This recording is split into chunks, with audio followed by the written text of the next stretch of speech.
We'll call to order. If you please join us in prayer and pledge.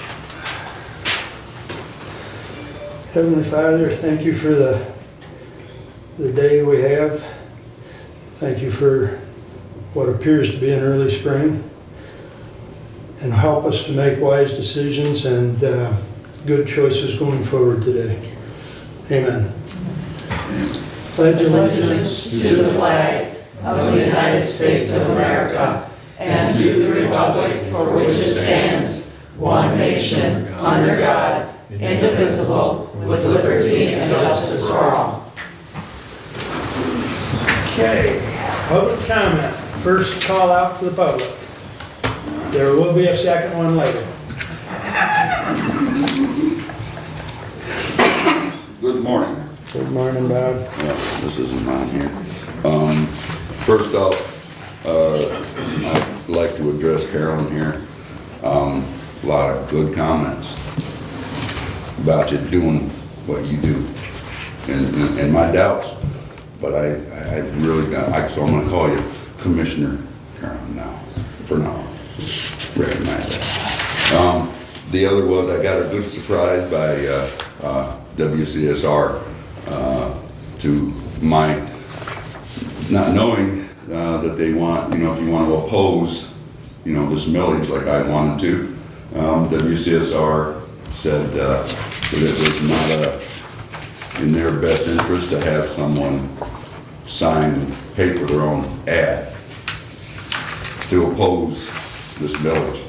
Brand new to me, so I was pretty upset with that. And I'm gonna kind of dig in and find out why we're gonna go this route this year. Maybe that's what's gonna happen, but it was something else to hear. Other than that, I don't wanna be, like peeing in someone's coffee cup or anything, but we're gonna have some issues coming up. And I hope that y'all will attend on some good things that are gonna turn about, I should say.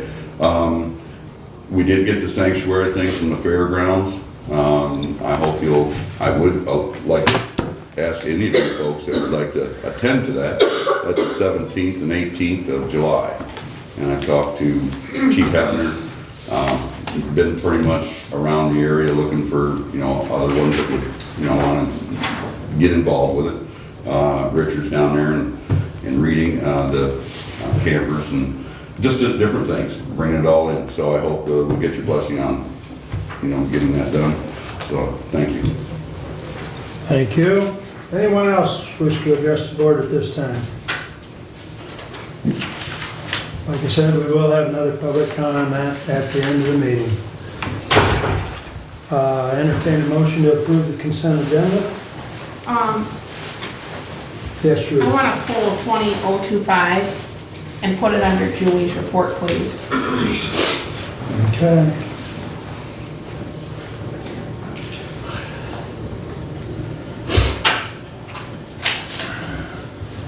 And with that, I move as amended. moved and supported. Okay. All those in favor of the consent agenda with 25 pulled, signify by saying aye. Aye. Opposed? Correspondence is listed. Comments on correspondence?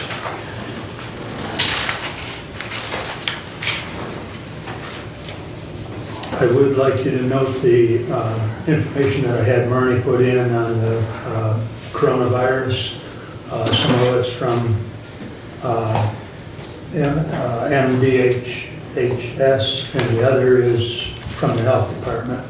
And I think the last part of the bit that the health department put out is critical because the last part says, look for credible sources and current information because it's changing almost daily. So, You know, what do we have in terms of testing kits available? Does the hospital have them, just the health department? Do you have any idea? I don't know.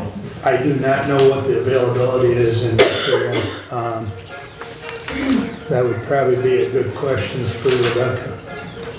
I'll try to find out. Okay. Any other comments on correspondence?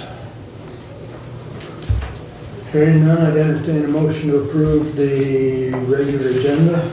So moved. Support. Moved and supported, and keep in mind 25 is under Julie. So all those in favor of the regular agenda signify by saying aye. Aye. Opposed? Regular agenda is approved, and that brings us up to Mary Beth. Good morning. Hey, good morning, Commissioners.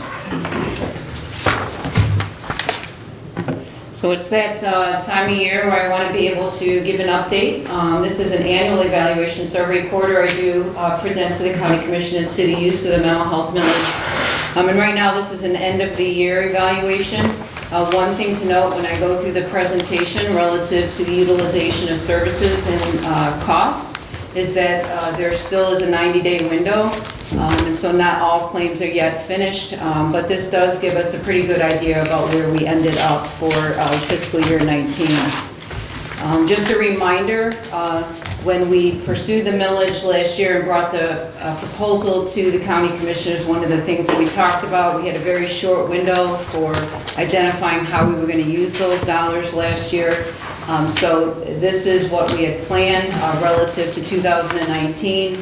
The jail supports for the jails, supports for our emergency room relative to mental health, supporting the intellectually developmentally disabled services, social enrichment services in our community, as well as being able to provide services for those who are uninsured or underinsured in Hillsdale County. So this is, the next slides that I'm going to cover is actually what we were able to do this first year. We were able to serve 197 individuals in our jail and provide over 547 mental health services, as well as provide assistance with some of the medications that are prescribed for individuals in the jail with mental health needs. We were able to do that this past year. And then we were also able to put in some supports for the Hillsdale Hospital emergency room relative to care coordination for those high-risk individuals with high behavioral needs showing up in the emergency department.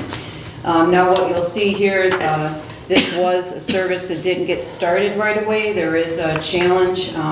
It's not unique to Hillsdale, but finding individuals with some of the level of clinical experience is a challenge in a rural community, so it did take us time to find a candidate and hire for that position, and that's why you see it didn't even start until September. But that is the utilization of the services, so there was a significant growth of the supports that were provided to the local hospital as a result of putting that clinician into play. The other thing that we did as well is one of the challenges with the intellectually developmental Sparks program. It's a grassroots program here in Hillsdale. Was we wanted to be able to address some of the barriers for individuals being able to access that program and services, and we had with the use of the millage dollars assisted with addressing that barrier by the use of purchasing a handicapped accessible vehicle. And this next year we'll talk about where those efforts are going to go, but that was one of the uses for the millage as well that we had said we were going to do. And then let's look at the uninsured and underinsured. So these are individuals that are showing up who are either have no insurance and do not qualify for Healthy Michigan or for Medicaid. Or maybe they have insurance. They could have private insurance, but their private insurance does not have a mental health benefit. And as you can see, throughout the course of the year, the numbers did continually increase. And I think a lot of that has to do with the marketing and the efforts to get the word out that you can come to Lifeways for mental health supports for when you don't have insurance. It's not just for Medicaid, we can serve all. So you see those numbers increasing. This next graph actually shows the types of services that were provided and the numbers. So you can see again that we've seen an increase of the services that were provided for individuals in Hillsdale County who are uninsured and underinsured. And the types of services that we provided ranged from everything from psychiatric services to therapy, case management, peer support services, as well as some residential services and mobile crisis services as well. So there was a wide variety of services that are available for those that are in need of mental health supports coming to Lifeways who are not insured, underinsured, and using the millage dollars to provide those services. When we look at some of the things that occurred throughout the year, so there were some additions. When we initially applied, you saw that one of the things we did not have time because it was such a short window was the ability to really work with the schools to identify what they would like to see relative to supporting mental health needs in the schools. During the course of the year, an opportunity arose relative to being able to utilize some of the millage dollars for what's called 31N funding. We were able to assist the schools, the intermediate school district, by utilizing some of the millage dollars to draw down additional state and federal dollars for mental health supports in the schools. So we did do that, which was not in the initial proposal, but again, and the important thing about millage dollars is that it does allow us to be able to meet what the community's needs are in partnership with stakeholders. And then the other thing that we provided over the course of the year as well that was not included in the initial budget was providing supports for law enforcement and first responders. So we did provide a mental health training, and there were 30 individuals that were trained this past year around giving them some basic skills around mental health. So that was provided, and again, that was in addition to what was initially proposed to the board. But again, I've shared that in prior quarterly reports to the county. When we look at where we ended up in fiscal year 19, this is a graph of our data relative to what we had initially budgeted for, and then what were our actual expenses relative to those services. And again, you will see that there is an addition in there relative to schools. We did not plan for it at the time, but we did utilize $63,000 for supporting the schools, which drew down that additional $240,000 for mental health supports in Hillsdale County. Where we had budgeted was $609,000 for mental health services, and where we ended up was about $294,000. There is going to be carryover. An important thing to note is, as you saw relative to the graph for the uninsured and underinsured, that continued to grow, and we can anticipate that will continue to happen as services are provided within Hillsdale County over the course of this next year as well. So what are we looking at for 2020? So we've had some significant challenges locally relative to individuals that are showing up in the emergency room, needing transportation to with mental health challenges who get approved for psychiatric inpatient and not having the ability to get them transported to other hospitals in the state of Michigan. I've shared with you here before about the fact that access to psychiatric inpatient is not, it's a crisis across the state of Michigan. And when we're having issues around ambulance transportation and the fact that the ambulance is able to be reimbursed versus what their costs are, because they have to go so far for transporting people, and that is what the real challenge is. And I didn't bring that data here to share with you, but over the course since 2013, the number of this is just to, if you can articulate it, the number of psychiatric beds that were available for adults, for example, was over 3,000, a little over 3,000 in 2013. It's down to 2,000. So, and for children, it's gone from about 726 to 276. And so that means that the availability of those beds are less, and the need for people to travel farther to access them is greater. And so when we look at individuals needing transportation, we have worked with the local ambulance service to identify what are their costs for these transports, how long does it take, what are they able to be reimbursed, because the important thing to note about the millage dollars is they cannot supplant what has to be billable to insurance first. But we can use millage to support what's not covered based on that revenue. The other thing that we're looking at doing in evaluation for this next year is continuing to support mental health needs in schools. It is an ongoing significant state of concern when you look at the MyFi, which is a evaluation survey that's done of youth, and the number of youth that are reporting depression, anxiety, as well as suicidal thoughts is just increasing both here in Hillsdale, in our Jackson County, and even statewide. And so we need to continue to support the mental health supports in schools. And this next year, again, 31N funding, the millage dollars is able to draw down. And for this next year, it's going to be a 2-year project, and it's going to draw down a little over $400,000 for Hillsdale County Schools for mental health supports. We also will be continuing to support a program that they've put into play called Be Nice, and it is a anti-bullying kind of campaign and program. It's evidence-based, and it really, if you look there, it has a kind of an acronym there about what NICE stands for, but it's really to educate and provide support so students don't find themselves in a point of needing mental health services as a result of some of that bullying that can occur. The other thing that we're going to be doing is looking at providing integrated care and crisis services on site.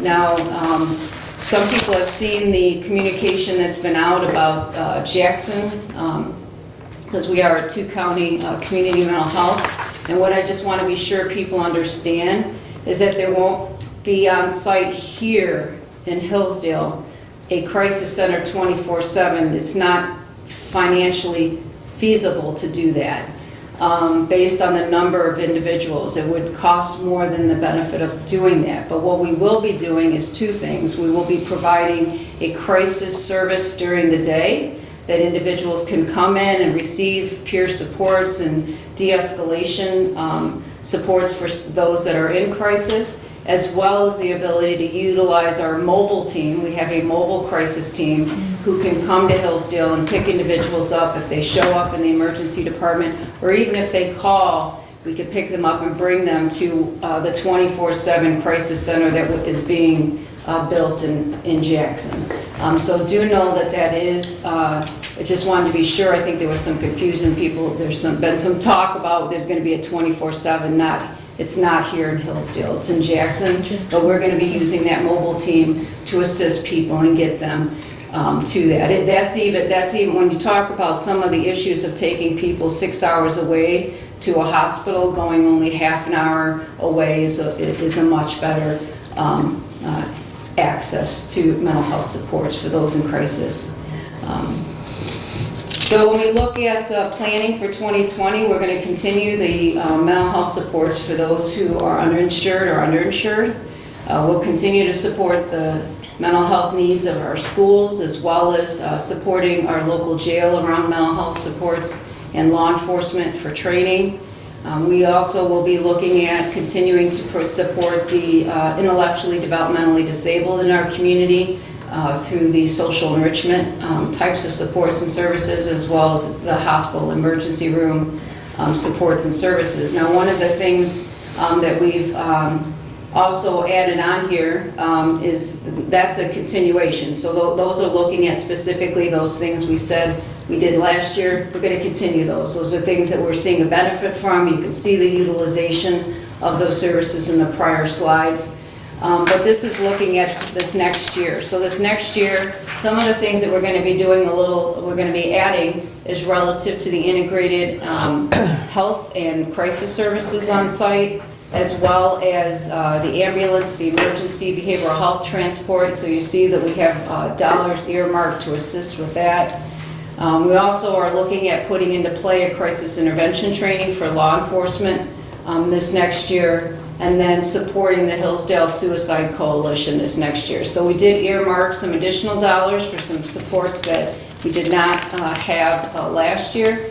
And that is a total of $969,286. And you got to remember that there is dollars that were carried over from the prior year. So this looks at that specifically, looking at the carryover as well as the estimated millage based on this prior year, which was about $654,000. It did generate a little more than we initially had anticipated. We're bringing a total budget of $969,286. I showed you the prior slide relative to the planned expenditure of those dollars with a balance of zero.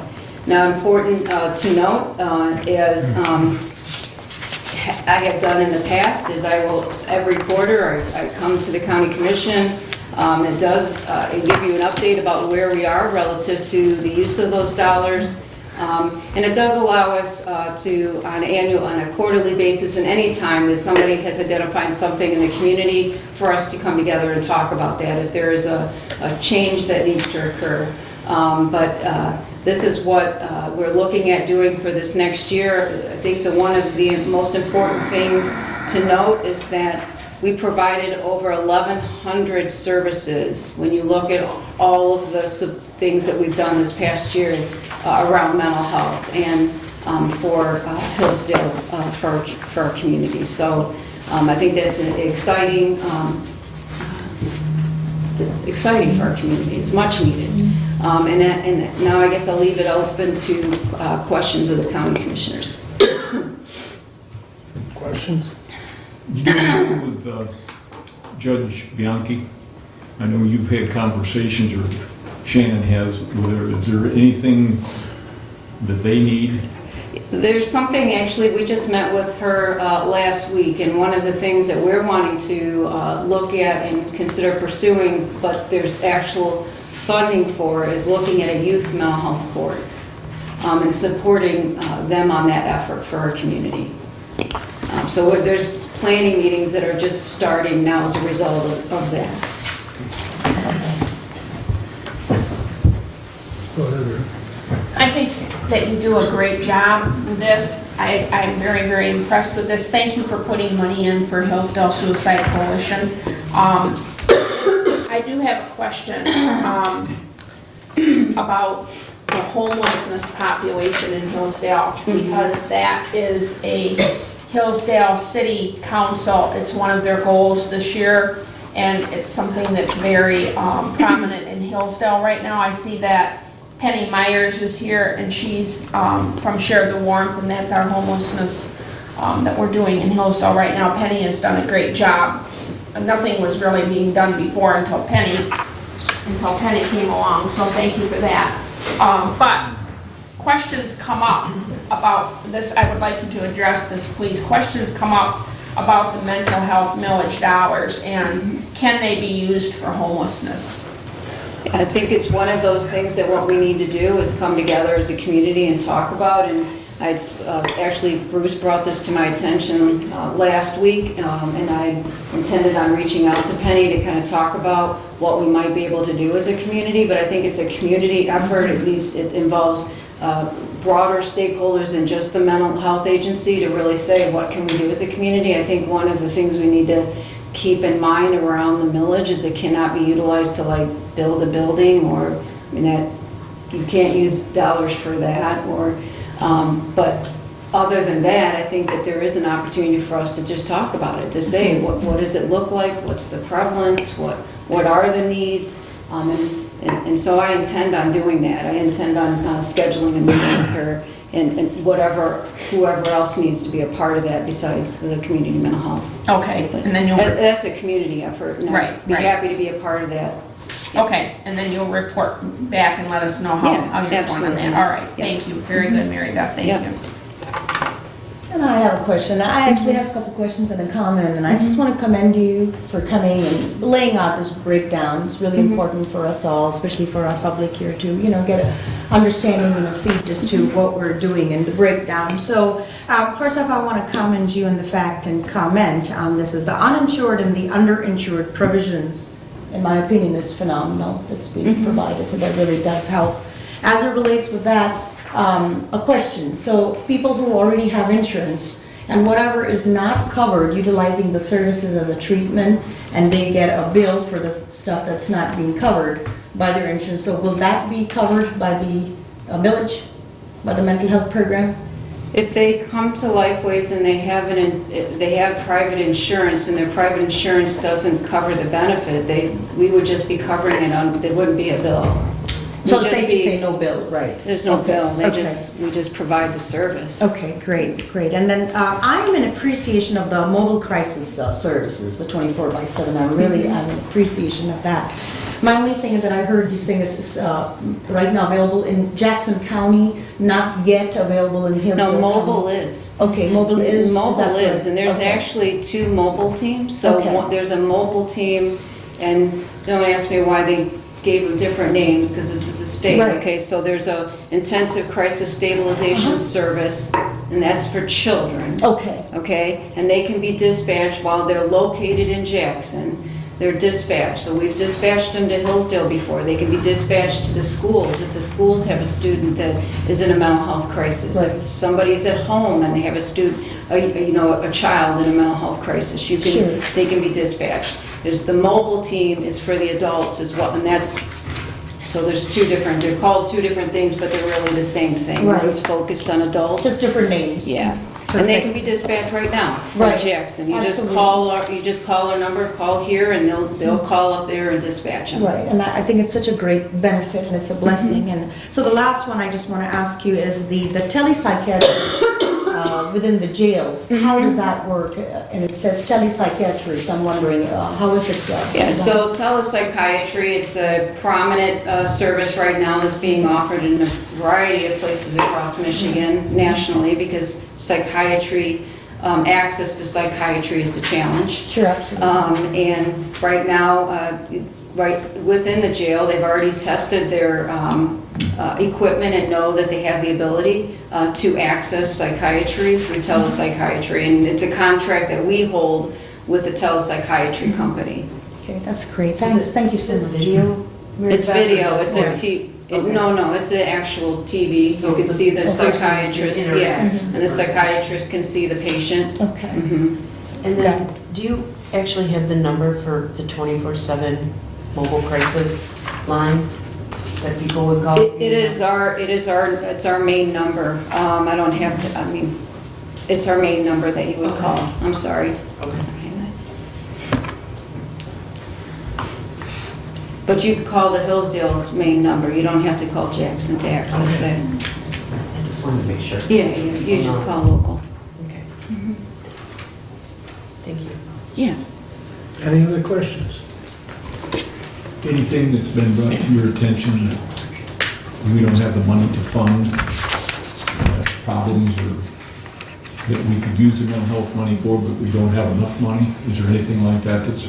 Nothing's been brought to my attention right now about something that the community needs and we can't fund. I mean, the only thing that we just need to be clear about is it can't be used for capital. So, and we've shared that about not being able to do that. But nothing else has been brought to my attention about, hey, we really need this. Can you try to find a way to make that happen? I mean, we've done that. I mean, the biggest example right now is the need for ambulance support for those with mental health needs. And the challenge You that... finally got all the information? Finding out all the that you need. information necessary, because, when the buck stops, I need to make sure that we have a clear process so that if they have Medicaid or some other form of insurance, that's billed first, and knowing what their costs are so that I can expense the rest of that to the Medicaid. Does or Healthy to the Michigan millage. pay for mental health services? What was that? I'm Does sorry. Healthy Michigan pay for mental health services? Yeah, Like Medicaid? yeah. Any other questions for Mary Beth? Okay. Thank you very much, Mary Beth. Oh, yeah, Thank you. absolutely. You Thank guys you have a so great much. day. Yep.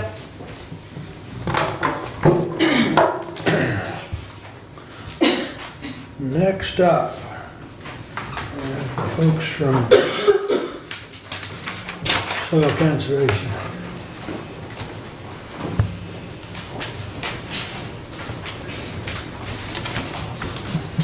Good morning, everyone. I'd Morning. like to thank the commissioners for the invite this morning, really, Chairman Wiley. Joe Draper, current chairperson for the Hillsdale County Soil and Water Conservation District, and I have Alyssa Blond with us this morning, too. She's our office manager slash district go-to person. So it's been a few years since we've updated the commissioners. Want to take an opportunity to do just that. You've probably seen what is being passed around is our annual meeting that was back in January. Actually, Chairperson Wiley was there. What we hopefully do for Hillsdale County is act as that point person to really be that steward for our natural resources, i.e. soil and water, hence the name. And it's an interesting presentation, just hearing Mary, but mental health within agriculture, it's been a challenging few profitable years. And, along with stewardship, sustainability, and all of that, obviously mental health plays into profitable farming operations in our rural communities as well. And that just got us thinking maybe there's an opportunity to partner with a program at some point for our rural communities with a program like that. So we are located, if you aren't familiar with us, we are located out in the USDA, United States Department of Ag Building in Industrial Park in Jonesville. We work jointly as a resource professional with the two USDA arms, the Farm Service Agency and the Natural Resources Conservation Service. And we come out and we're that first point of contact really for farmers. We're implementing the MEAP program, which is a state-funded Michigan Ag Environmental Assurance Program. So we will go out and actually verify our local farms to make sure they're doing as good of a job as we possibly can to be those good stewards and that sustainable aspect.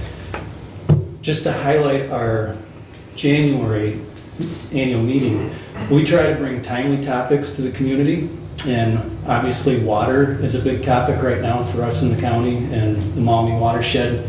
The Machindo Aquifer, we were fortunate to really have the experts when it comes to that topic present. They did a wonderful job, had a lot of great feedback that was one of the best presentations that they've ever attended. So again, our rural landscape's constantly evolving. Fortunately in Hillsdale, we're blessed with a lot of great scenery. We've got diverse operations from orchards to row crops to livestock, all of those different segments within the industry. So we also do the beautification side too. Unfortunately, with any industry, there's usually some waste. We wanted to highlight today one topic that's going to be happening this summer again. And this is the tire event at the fairgrounds. And in years past, we've tried to improve every year or every time we do this event.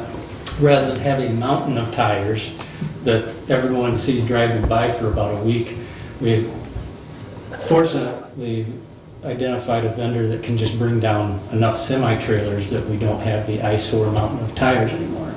So it solves a couple different things, but obviously there are tires in our ditches, there are tires along our roads, all of those things. So we really offer this as that beautification aspect. If you're any resident of Hillsdale County, you can bring old scrap tires in.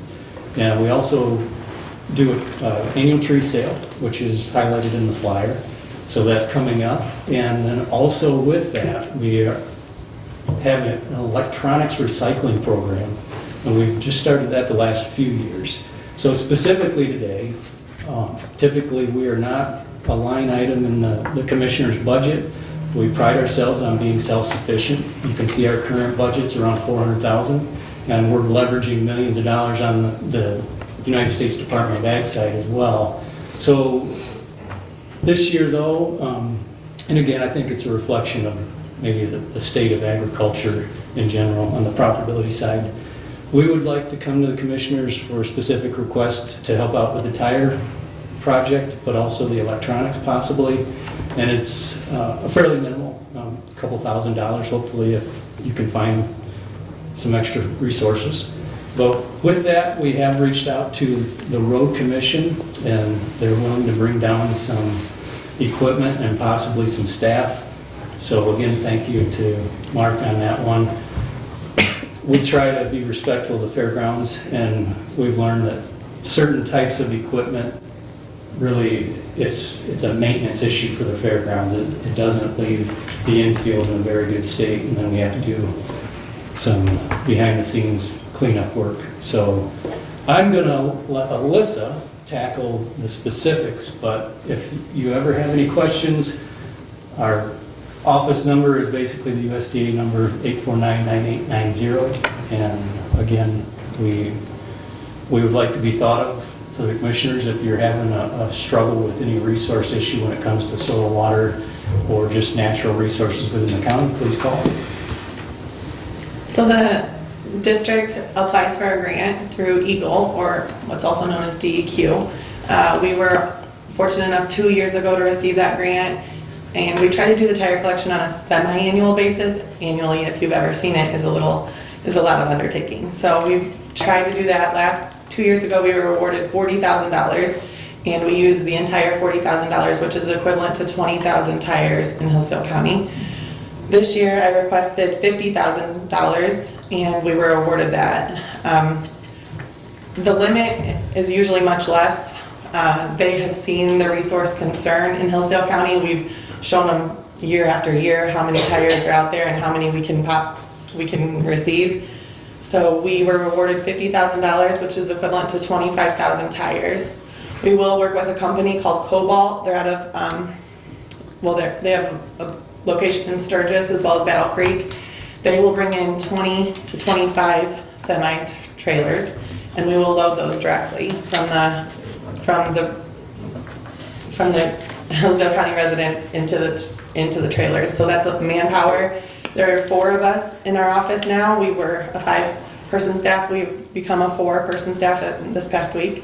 And because of that, we have talked to the Hillsdale County Sheriff's Department. They are willing to, again, bring assistance to us. And Hillsdale County Farm Bureau has donated $250 towards the cause. The tire collection EAGLE grant only covers the recycling of the tires. It does not cover the rental of the fairgrounds, the equipment needed to move those tires, or any advertising is minimal because it's word of mouth. It's unbelievable how quickly this spreads.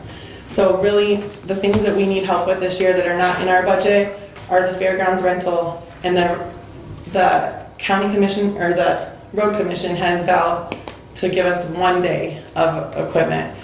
The tire collection is a 3-day event, and the road commission usually works 4 10s in the summer, so they possibly will not be available on that Friday, which that Friday is the biggest day of collection. So the days are June 24th, 25th, and 26th at the Hillsdale County Fairgrounds. June 26th, being that Friday, is usually the most popular.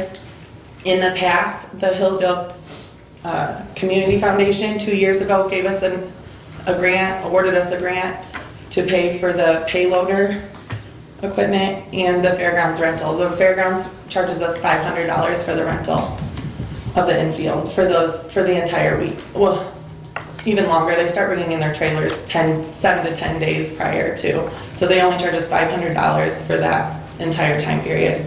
A payloader, which is a small utility, that costs us $1,250 for 3 days, reduced to $750 without the day that the road commission.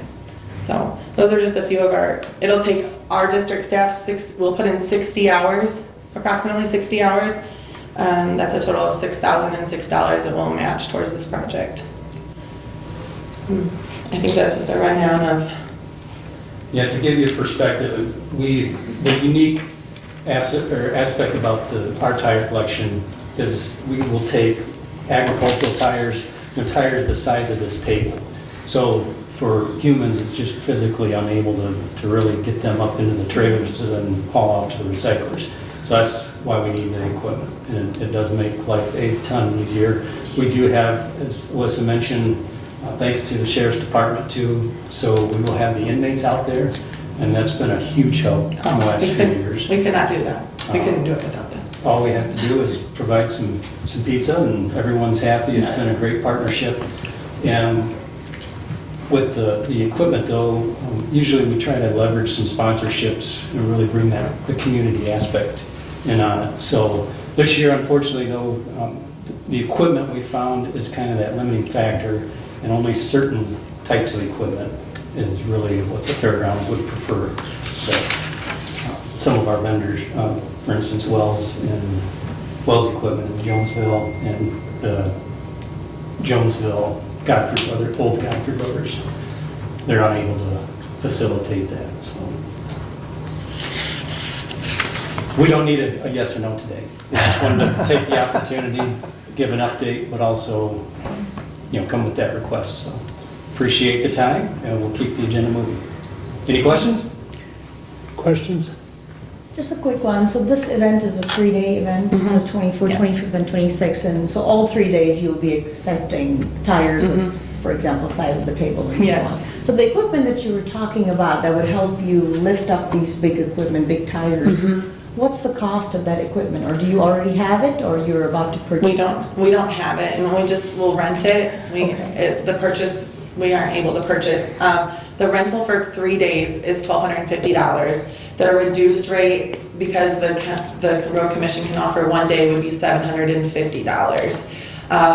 That's for 1 day. They're gonna do that. It's only 1 day. They're gonna bring it, and then they're gonna bring it, drop it off. We have to operate it throughout the day, and then they will come and pick it up. That's through DP equipment. That's who we've worked with in the past. That piece of equipment that makes the fairgrounds happy, and it works well for us as well. We were assuming that we wouldn't use anything on the first day, Wednesday, and put them on the ground and load them by hand as much as possible. Thursday have the road commission, and then just that Friday, because it's so many hours. On Friday, it's 12 hours. We collect tires from 7 a.m. to 7 p.m. We'll use that piece of equipment the entire day Friday and have obviously someone to operate that in shifts throughout the day. I would like to make a comment that earlier that caught my eyes, is that I'm in appreciation of the fact that your team is self-sufficient, and I like that. That was music to my ears, so. And I know We how try to be. difficult, yeah, and I know how difficult it is to dispose of this. And like I said, tires have a lifespan of minimum 5 years and so on and forth. Right. So it's difficult to discard, and so that's a great asset. So, but like I said, I appreciate and would like to comment you that it's very nice of you to give this information to us. Thank and you. come here.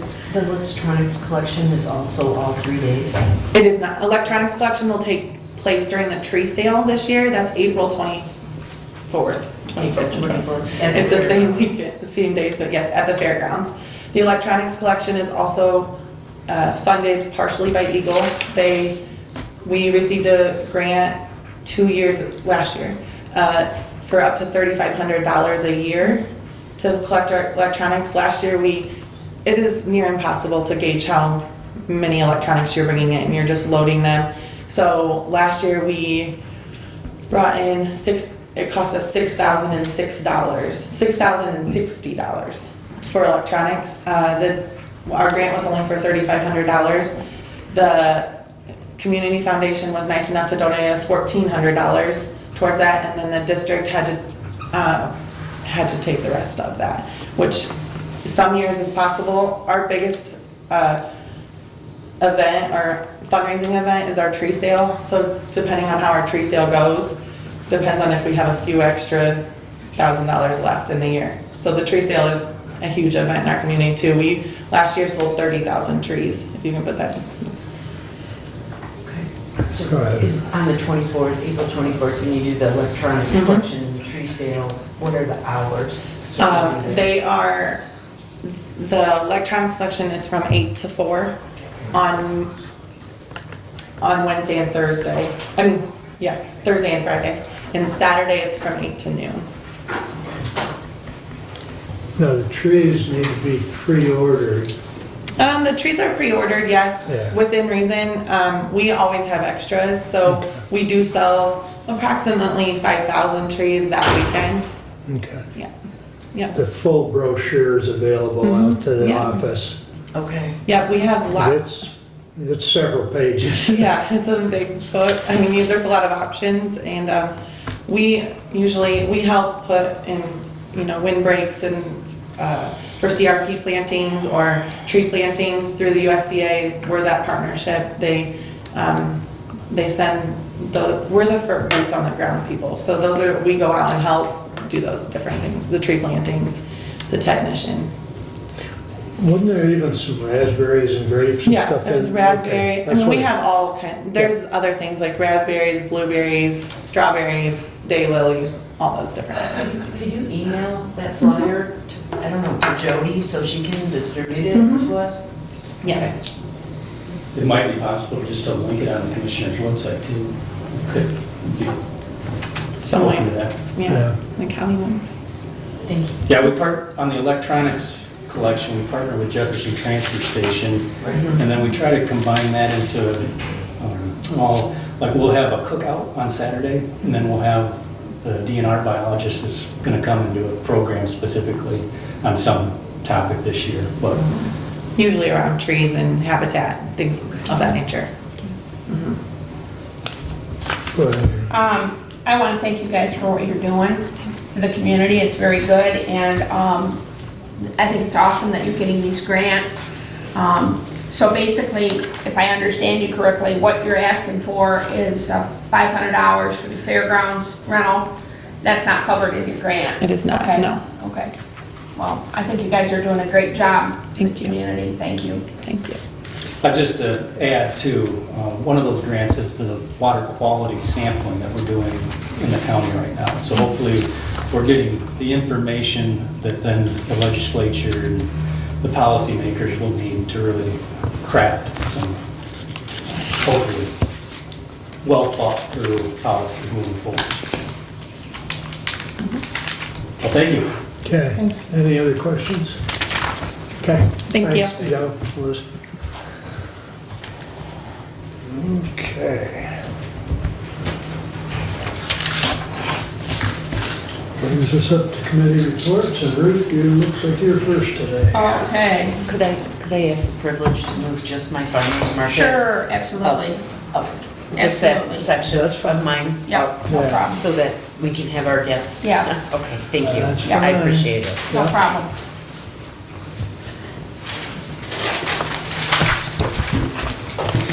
Hello, I'm Lisa Saravinsky. I'm Doug Culver. Morning. We are the president and vice president of Farmers Market. So we didn't really come with a presentation because I thought we would speak during public comment. Yeah, so we are, grateful for you allowing us to have the space again. And we had a really great year last year. We had a lot of new vendors last year, a little more variety in our market, and that was really nice. We have some of those people coming back, and we have some more interest. Definitely better turnout last year than in previous years. And we're getting more community things, scavenger hunts for the kids and some other things.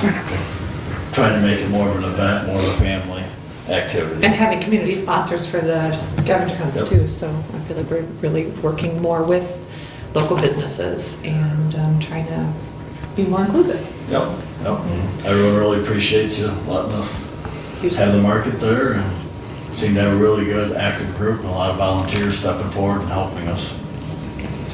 One thing that we would like to go over this year is potentially in October, using just half of the parking lot for vendors and the other half for parking, because we have a lot of people who have big items like pumpkins and hay bales and that kind of thing, which is really difficult to carry. And we have less vendors show up in October because of the weather. So we were gonna just have the barricade set up halfway through the parking lot and park cars so that they can't get in. We'd have that area blocked off for people to walk, and then we could have customers park closer. So that's one thing that we're gonna try to switch this year. That And it's sounds something the vendors wanted to do, to kind of be a group and kind of look more like. And look fuller in October. Sure. Sounds really fair. So it's really good. So one of the questions I wanted to ask you was, last year we talked about you guys changing the hours from instead of 8, you were going to do 9, and you were going to see how that went.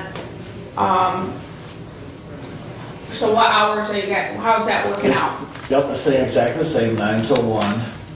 The 9 o'clock was great because people didn't have to set up in the dark early or late in the year. Had good participation. The 1 o'clock got better as the year went along because everyone was used to noon. So we started getting some of the bank tellers and some. And I feel like there are still people who don't know that we're there till 1, but the word is getting out. You know, we have a lot of flyers that we put out, and there are still people who say, oh wow, you're here till 1, I can make it now, because before, noon. Is that something you can adopt on the sign? That they have to like make a board? We or did something? change it on the sign. It is Okay. changed on the sign. It's just this, the people are so used to the sign being there, they don't always read it. Yes, that's true. Yep, so we're gonna keep it the same and keep encouraging people and trying to work with that.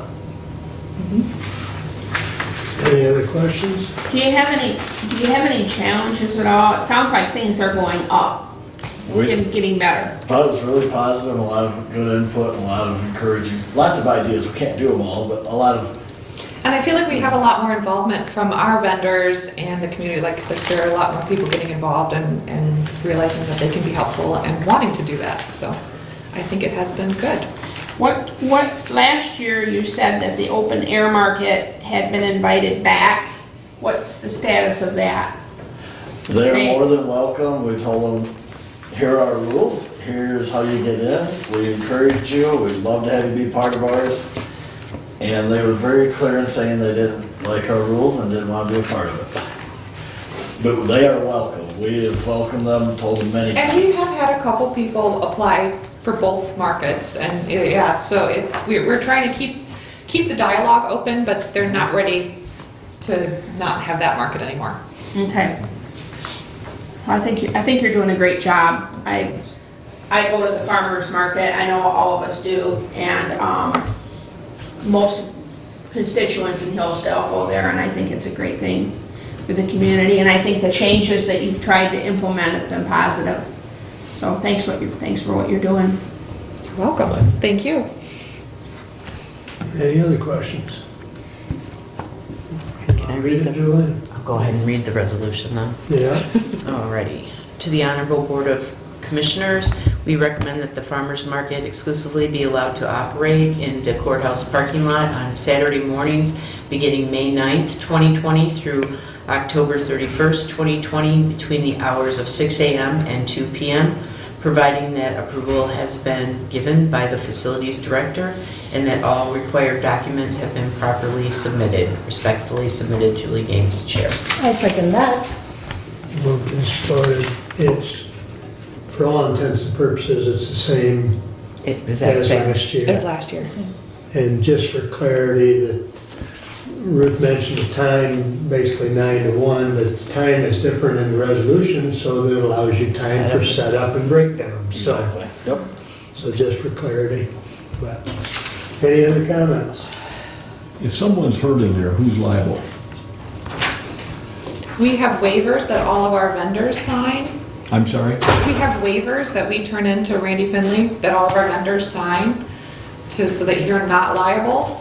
I'm not sure about how that works with customers that walk through. Well, my thinking is if we're going to park cars in there and we're going to have people wandering around in there, I don't care if you block it off or not, if somebody gets hit, who's responsible? You know, Randy? I just walked in the middle of this. What you're supposed to be able to. Yeah. What was the question? So the question stems around liability for personal injury. The farmer's market is proposing that in October, they use part of the parking lot for parking because there's fewer vendors and they also have some larger items such as pumpkins coming in October. So just for the month of October, they would only use half the parking lot for vending and the other half for parking. So As far as liability goes, we're liable either way. No matter which way you go on it. So from the county standpoint, it's going to be on us either way, so. Anything that happens on our property could be a possible liability, so. I think most people are not going to be driving in there like they're driving at No. Daytona. No. And it's not gonna be a looping drive either, it's just, There'll be a barricade set up so that they can't drive through where people are supposed to be shopping. Yeah. We every year have a few people who try to drive around the barricade and we stop them. But we'll put cars there too so that it's obvious people are parking on one side and vending on the other. And don't mind the question that was asked, it's just, you know, the liability issue, the reason it was brought up was because it's right by the courthouse. Of course, Yep. And it's a liability issue of what goes on or not goes on in the courthouse and what detrimental behavior can come out when somebody's getting in the car and moving out. So those are the factors, and then see, we're held responsible for that, so that's why that question did come up. And I just want to add that with this group right here, this current group, I had no issues at all last year with them, none. Yeah. So, Okay. we're trying.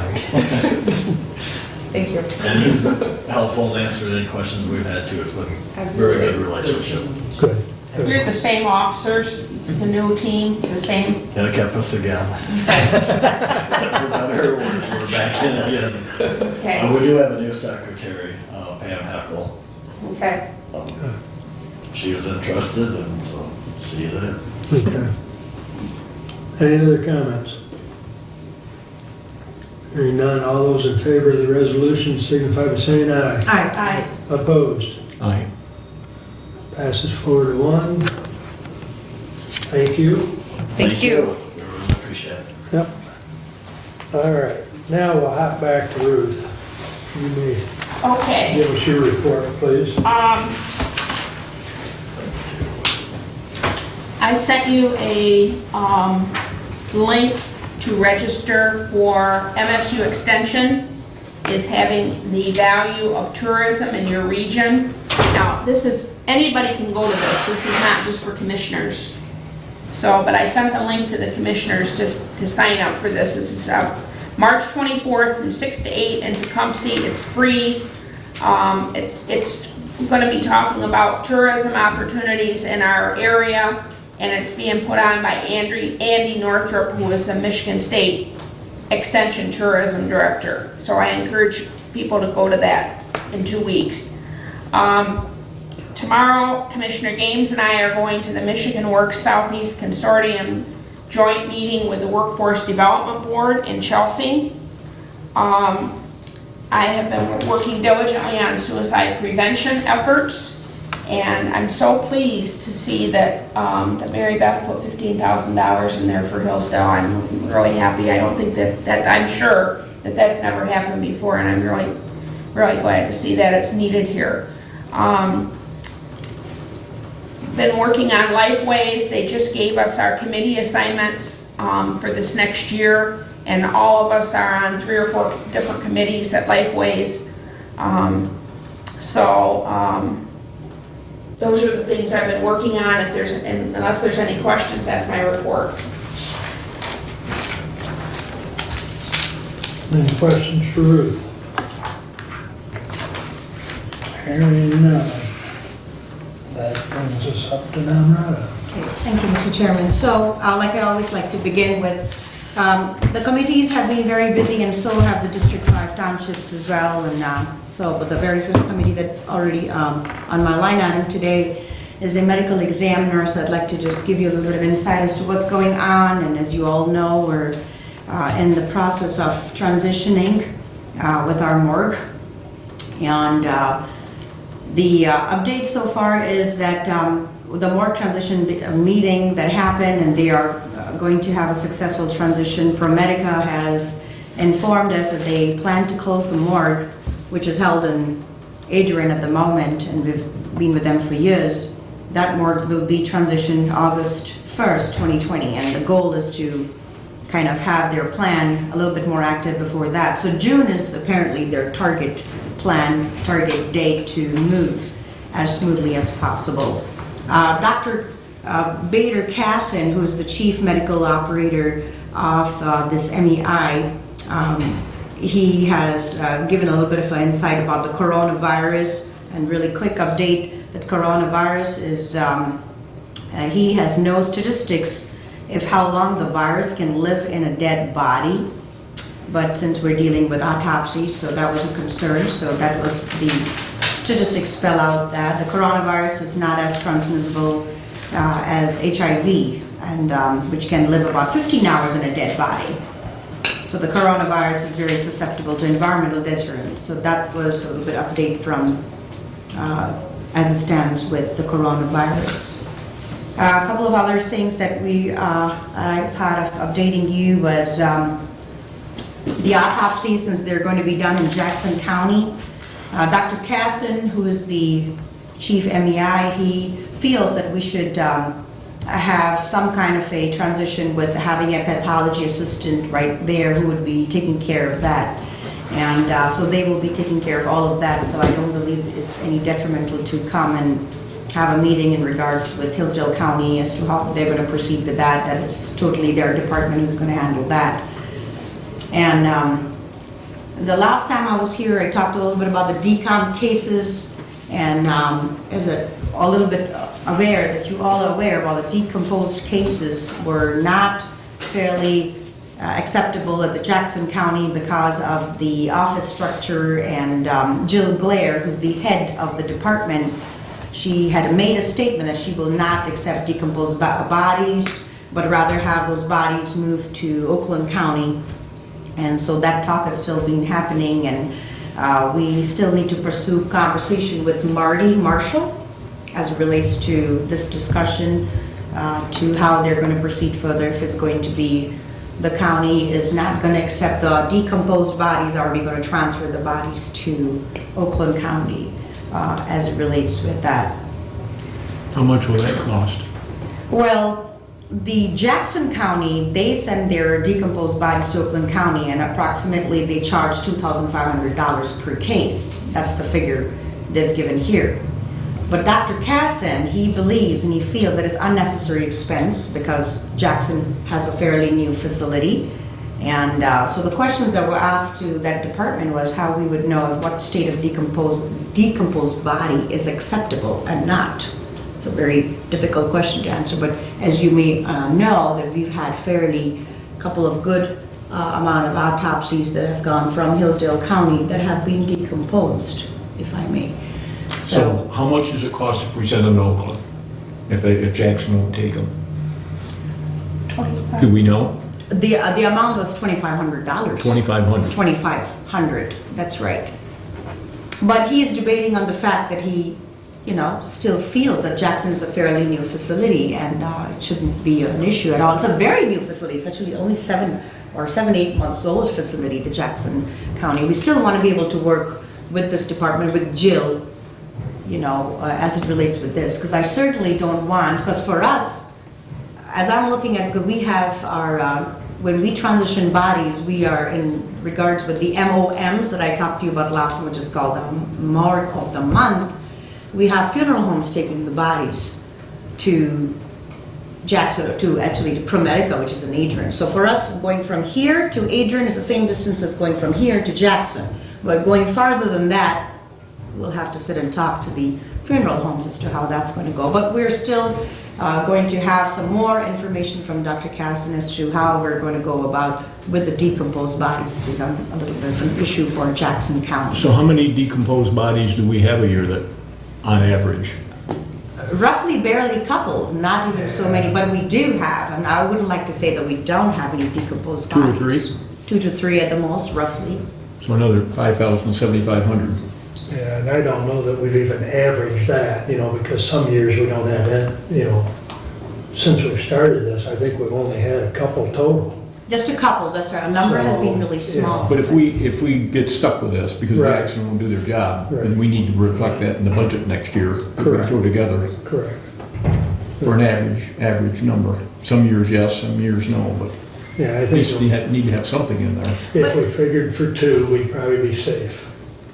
So, Who's going to make the final? You're saying Dr. Kaysen is fighting this and wants to do it wants to still do Jackson, but Jill doesn't. So who's going to have the final decision on this? It will be Dr. Casson, but we still are in talk. I am also fighting it because I don't see how we would be able to, take on that kind of a responsibility. Just because, if I may be very blunt here, if somebody doesn't want to do their job, indeed, because so far we've not had that kind of a problem with ProMedica. And just only recently, ProMedica has washed their hands, and I understand, you know, businesses out there run their own way, but we are forced to have the bodies, if we were to we are forced to have the bodies take all the way to Flint, you know, or in future 5 years down the line, just say, for example, if we're going to go regionalized, you know, and I think in my opinion, that might be the best bet, but I'm just talking as in 5 years down the line and what may or may not happen. But we are, as Hillsdale County, I'm still fighting this issue because I feel that we can get some closure, because this building in Jackson County is fairly new. And I think it's only a little bit more understanding as to if this can be solved, you know, by kind of having a good relationship or conversation with Jill Blair, who's the head of this department. So this has been just a really first time case that we've just realized that we might have issues as it relates with that. Even they're very frustrated with that. But a couple of other things, toxicology, Dr. Casson plans to change the current lab that they've been doing for NMS lab, and there only one lab kits need to be stored and used, as what he's mentioned. He said both labs offer excellent service, but NMS offers a better price for comprehensive testing. So for testing, we are going to have Dr. Casson change the labs, and they're not much of a difference, except that they just better price, a reasonable comprehensive testing price. And so as it relates with that, the x-ray, Jackson County gets x-rays done at Henry Ford. So this is all about the facility I'm talking about, the new facility, what's this going to offer us and not going to offer. The body goes from the scene to the hospital. While the transporter waits, the body is then transported to the Jackson morgue. And if we need to get an x-ray, we would have to work out an arrangement with the hospital and the transportation company. And so far, I have not got any information if there's any cost in regards with any autopsy that would require x-rays. So that is that's some other changes that have taken place as relates with x-rays. So far, ProMedica did that. Jackson County will have to transport it. With that, What does Branch County do with theirs?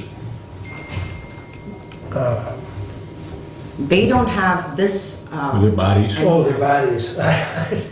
They're nothing to do with the MEI here. No, but Well, the reason I asked is currently we've gone in cahoots with Branch County and the animal shelter. yep, It was a very good process set up. It was all spelled out at the beginning. Now, we're getting into this mess over here in Lenawee, okay? And costs went up considerably. We're getting much better service, but costs went up considerably. Now we're moving to Jackson. Now, all of a sudden, they won't take this body, and they won't take that body, and we gotta pay $2,500 here. And we're gonna have to pay for mileage to haul these bodies up and back. That's gonna be on our, I think we need to start looking around at other opportunities that can still get us the service that the sheriff needs, but that's a little bit more sure, like what we signed with the contract for the animal shelter over there with them. so I've had a discussion with Marty, the county administrator down to Lenawee, because he was part of this initial discussion when the sheriff and I went down there and got this ME medical examiner program, you know, set up.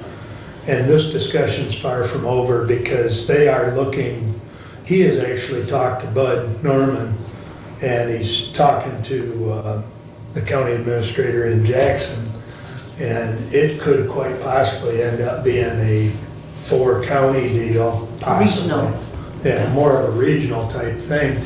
But with that said, this is long from, I mean, June's not that far away, but on the other hand, the communications are long from over. So it may end up being a 4-county, and which will help defray some costs, because there's always economies of scale.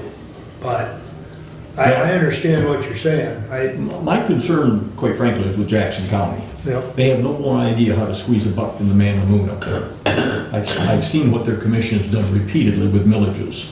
That's right. Get a millage passed, cut our general, we get more money in the general fund and so on and so forth. If we're gonna get involved with this, we gotta have a contract. Yes. We gotta have things spelled out absolutely airtight, like we did with the animal shelter over there in Branch County. And if we don't do that, we're leaving ourselves wide open to whatever the whims are at the time up there. And it could get really expensive. I'll reach out to Marty again and see where we're at in this discussion process, because I to share your concerns, and here we are in March, you know.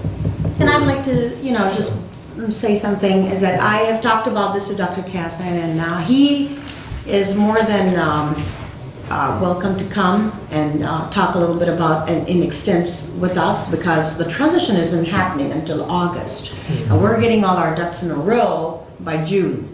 And where we as Hillsdale County stand, we need to be, again, crystal clear. And I've already told him that he actually has plans coming in April and giving us a little bit more idea as to, as Hillsdale County, what are our responsibilities and where are we going from there.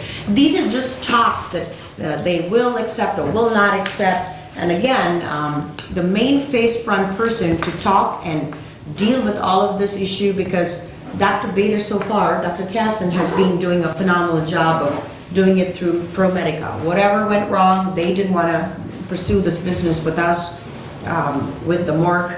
Again, we need to wait and see what they're going to say, because I believe Hillsdale County has been so far doing okay financially as it relates with the MEI. I certainly don't want to see us having huge concerns such as $2,500 per autopsy case. I mean, that would just not be okay. So I've invited him in April. I think he'll set some date with us and have, talk to his. He's on the schedule. He's on the schedule, so he.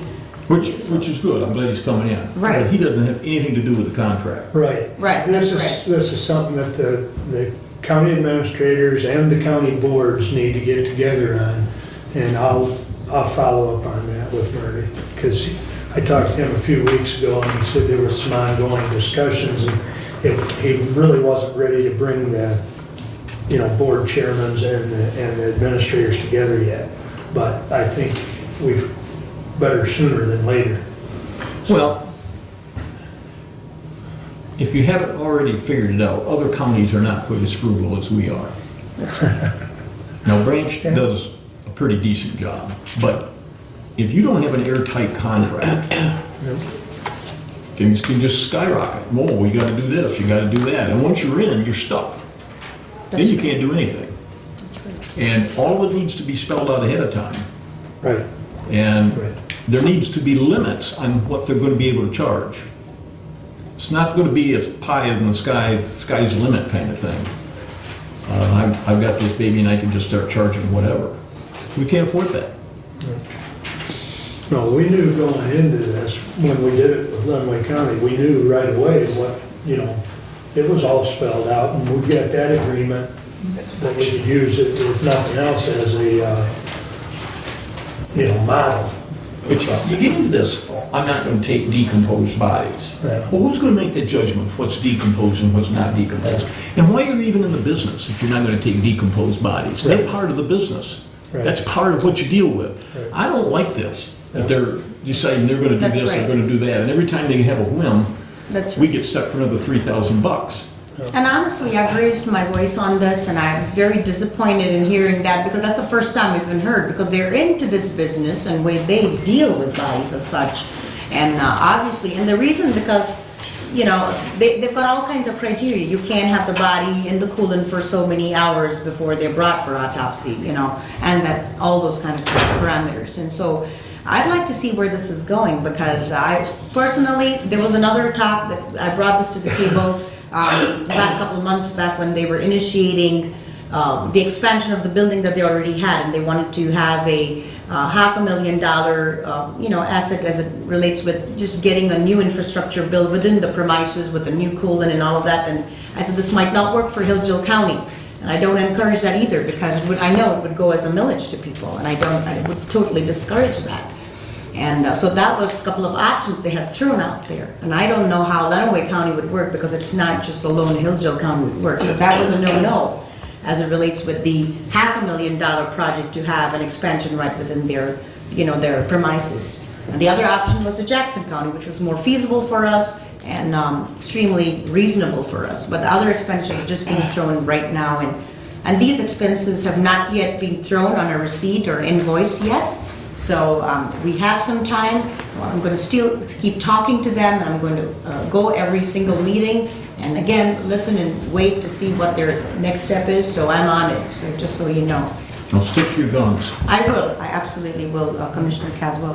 And as you do see, then just nothing much, two more items that are here, which is the invoices. They were in your package. If you have any questions, feel free to ask. And I did attend 3 autopsy cases study during that medical examiner office during the meeting, and it was obviously, again, another educating pattern for a commissioner to be present there, so you understand what we're dealing with on a national level, on a national crisis, what we're dealing with. Next, I'm going to go on, not to waste much of your time, is on to the jail gate. We have some information as it relates with the Willow Products Company that I will have Julie take over that, because I know Randy is here and he's going to take care of that. But so far, I just want to give you an update that it is something that is working at the moment, and we do have a temporary fix for that, and all of those in regards with that will be referred with Julie's a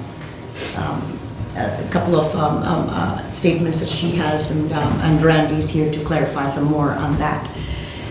Next, going on to a lot of questions came up the other day as it relates with the new SUV, as in, I'm talking about, not SUV, pardon me, the Technology Enhancement Project, which was the drones. A couple of questions came over the weekend, and just a really quick answer to that is that the grant money, nothing can be purchased under any grant without prior approval from grant administrator. So the news did cover about, the drones that were purchased, and I want to commend the Sheriff Department. We're on the Sheriff Department, I'm sorry. I want to commend the office that they have gone ahead and purchased this. It was covered in the news, and some of the questions that were asked, and just in regards with that, I want to answer that none of the purchase was made under any kind of idea of not being covered, or the county has not levied any income of any financial burden onto them, but it's being taken care of by the grant, and the grant administrator obviously has all the criterias as to what to purchase, how not to purchase, what's under the purchase guidelines. All of those parameters were followed, and so I would like to comment on the fact that I commend that this department has gone ahead to not only improve the ability of the police, our prosecutors, courts, and manage criminal sanctions, and this is another new addition, so I want to thank God for that as well. Moving on really quickly, as you do see in your reports, you did find some of the more information as it relates to the jail activity for the last month.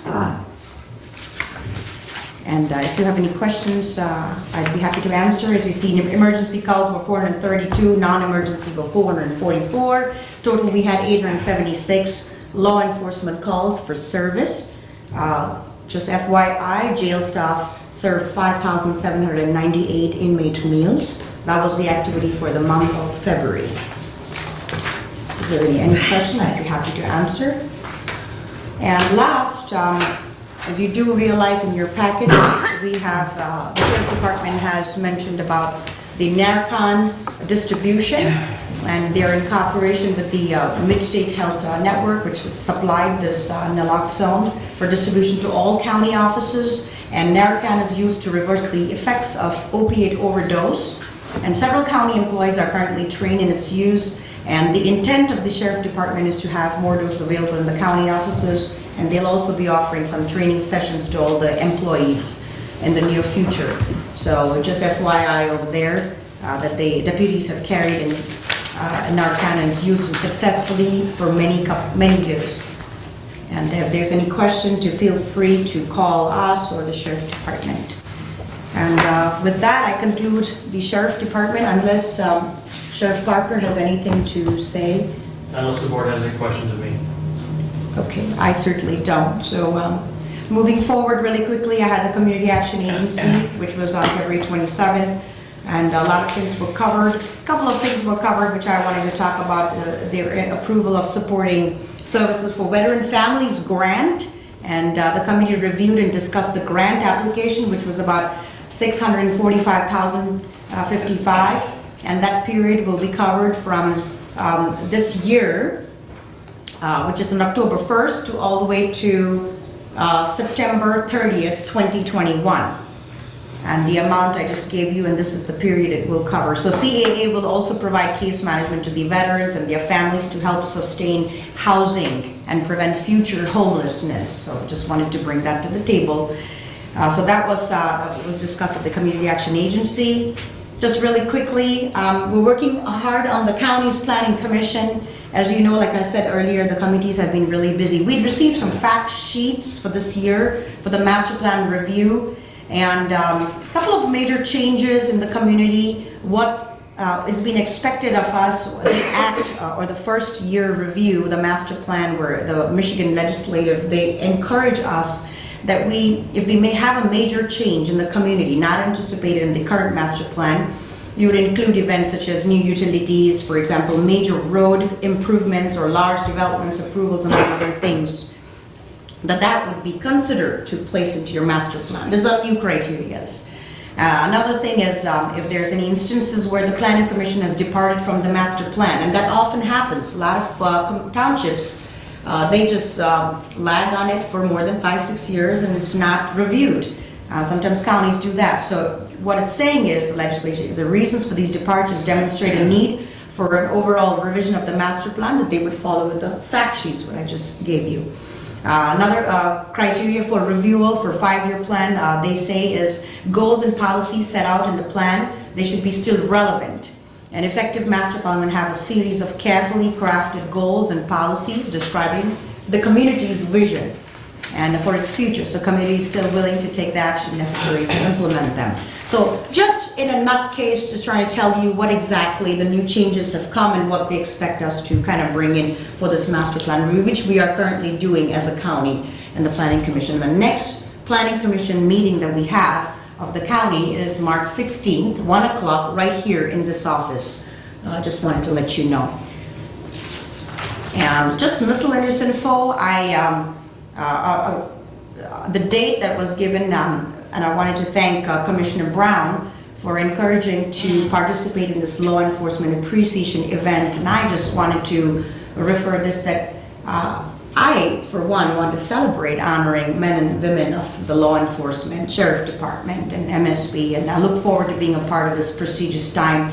It's an event for the law enforcement. It's invited employees and their families, which is on March 28, 12 p.m. to 2 p.m.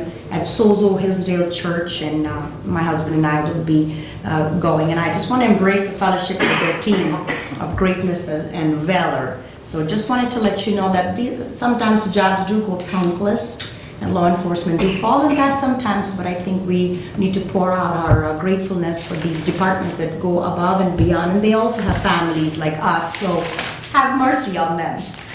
And last but not the least, I wanted to just make a huge welcome to one of our new staff in the clerk's office. Her name is Chelsea Lambright, and she's been hired for Brennan's replacement. As you do, Brennan was with her for many years, and he's now working in the probate court office. So I want to help welcome Chelsea as a commissioner and all of us as a group. The equalization and land information, if you recall, last time we had, what is his name, from the Department of GIS, Nick Wheeler came and he asked us, so the resume, if you do have for this application for the clerk/assistant description of an analyst, to please provide the equalization office. March 4, 2020, I believe that was the criteria given for this, and I believe he's still taking in applications. If not, if he's hired, I think he'll let us know. But if you still are looking for a job and this fits your criteria for assistant description analyst, please do speak with Nick Wheeler at the equalization office, which is just across the hallway here. And with that, I conclude my reports. If there's any question, I'd be happy to entertain. Any questions for anyone? Okay, thank you. And Julie. That's me. I'd like to start by letting Randy come forward. Randy's going to talk to us about replacing a staff member and some maintenance things. I lost or have lost a staff member on the maintenance day shift. I need to replace that person, and I'm asking for permission to do so. The staff member, even though he wasn't as highly skilled as the rest of my staff, he was very important with doing the lighter maintenance issues, and of course he did grounds and that sort of thing. So with the summer coming on and parking lots and seal coating and everything else, I'm in dire need of that extra person. Who'd you lose, Randy? Pat, I lost Pat, of course. Randy, will this position be part-time, like 28 to 30 hours? Because I've looked at that, and it would be extremely tough to make that work. I really don't see how I can keep the level that we've got if I drop back to that. Certainly we can do that, but I'm afraid that it's gonna cause some havoc as far as, because we have vacations and everything else, and to have that extra few hours in a day, especially when we have to deal with the jail so much, I think is important, so. Well, and I'd like to speak to that. We have multiple, I sat down with the sheriff and Commissioner Carolyn last week for an hour and a half and talked about different maintenance issues at the jail. I spoke with Judge Bianchi about issues at the courthouse. I mean, I don't see how we can not replace the person full-time.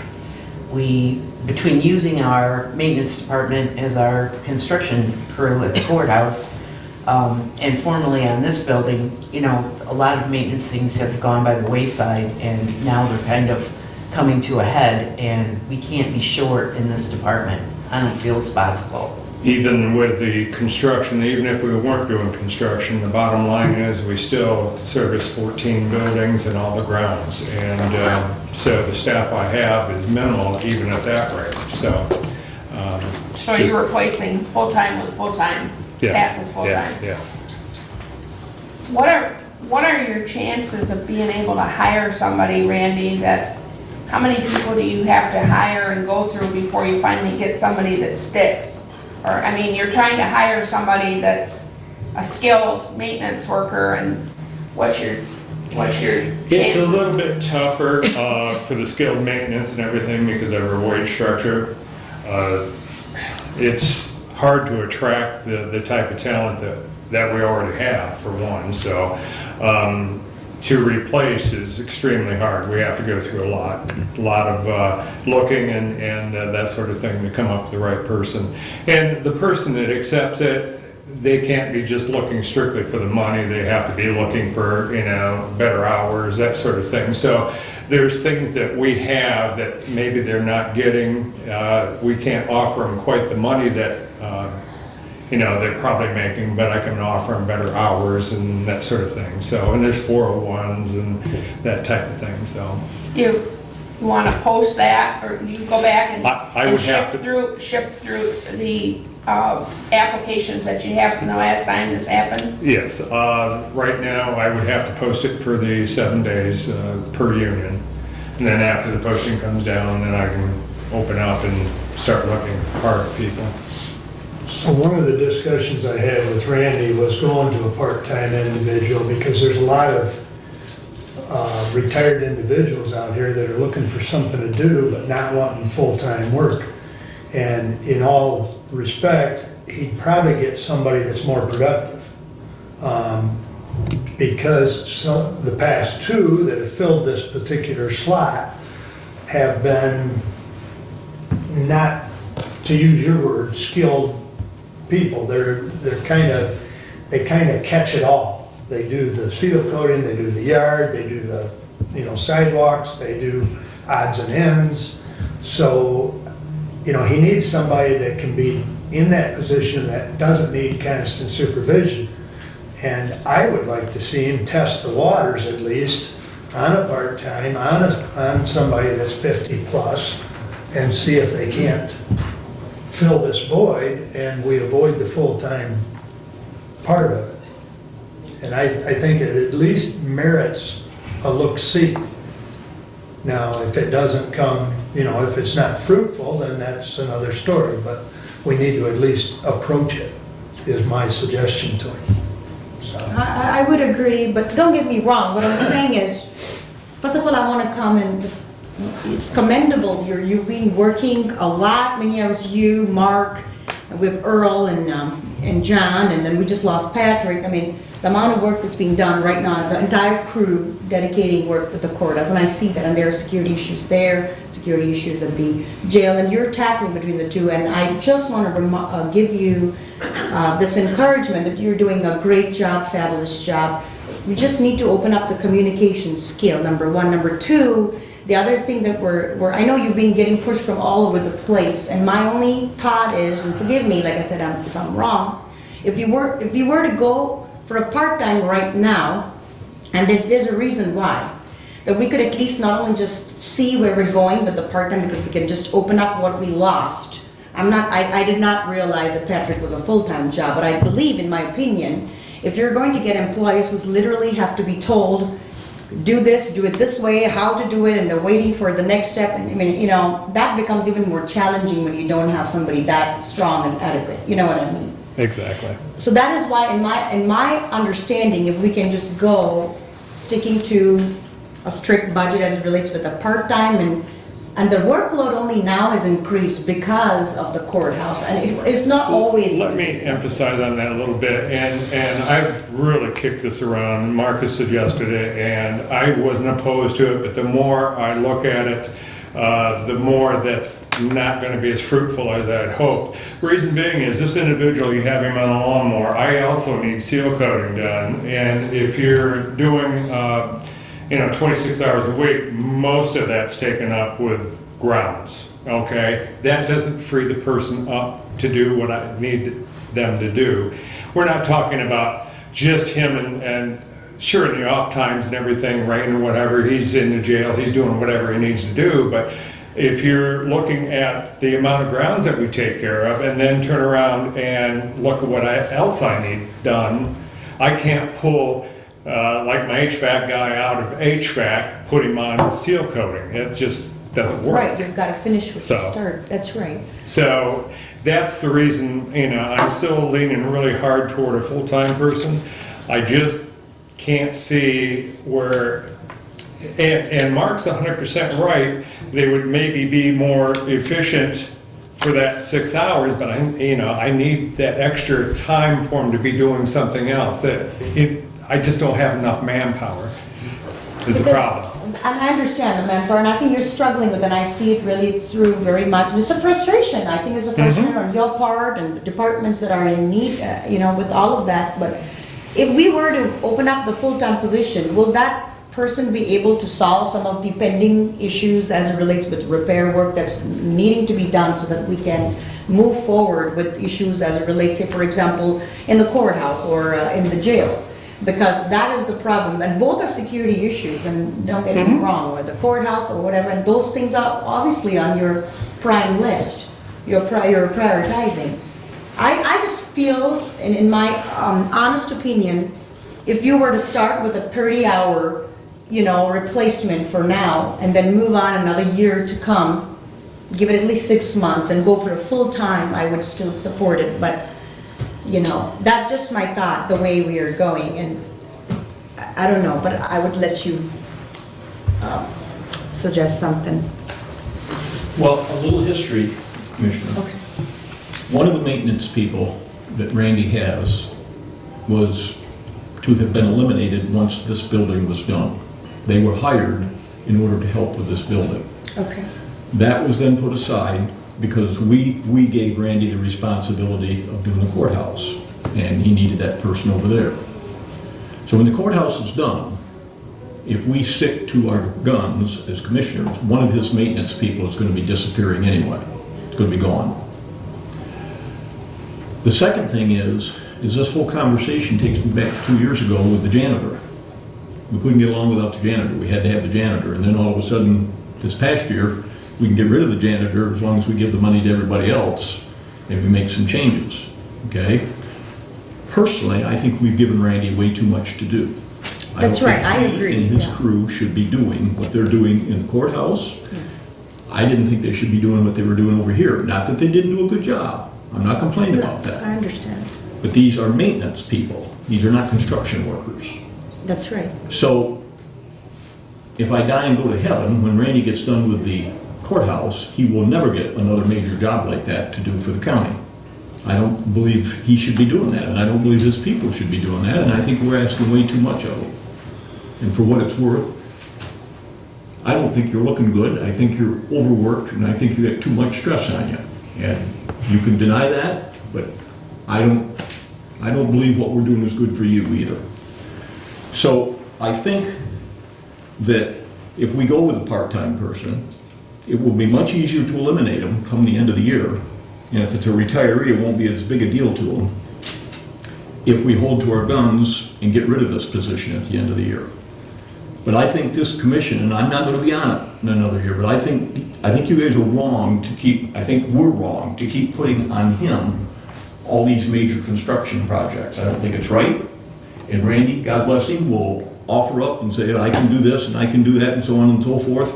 But I think it needs to come to a halt. Now, in terms of the lawn mowing, I think, maybe I'm wrong, you remind me, but I think in the job descriptions that we approved for Randy, one of the things was to keep track of the hours spent lawn mowing, and one of the things was to keep track of the hours spent cleaning snow. You didn't spend a whole lot of hours cleaning snow this past winter. But that information has to be put down, and we have to keep track of that every year so that we get an average sense of how much are our workers spending cutting grass. Because even I'm smart enough to cut grass, okay? You don't need a maintenance person that you're paying top money that you need to fix stuff cutting grass. That's just crazy. That's a waste of time. That's a waste of their skills by having them set out there on a tractor. You could hire somebody, for 20 hours a week to come in, and some college kid and do that. That doesn't take any particular skills like he needs to fix all the other stuff that goes on in the buildings. So that information needs to be had, and I haven't seen it, but I'm It not privy to exists. everything, okay?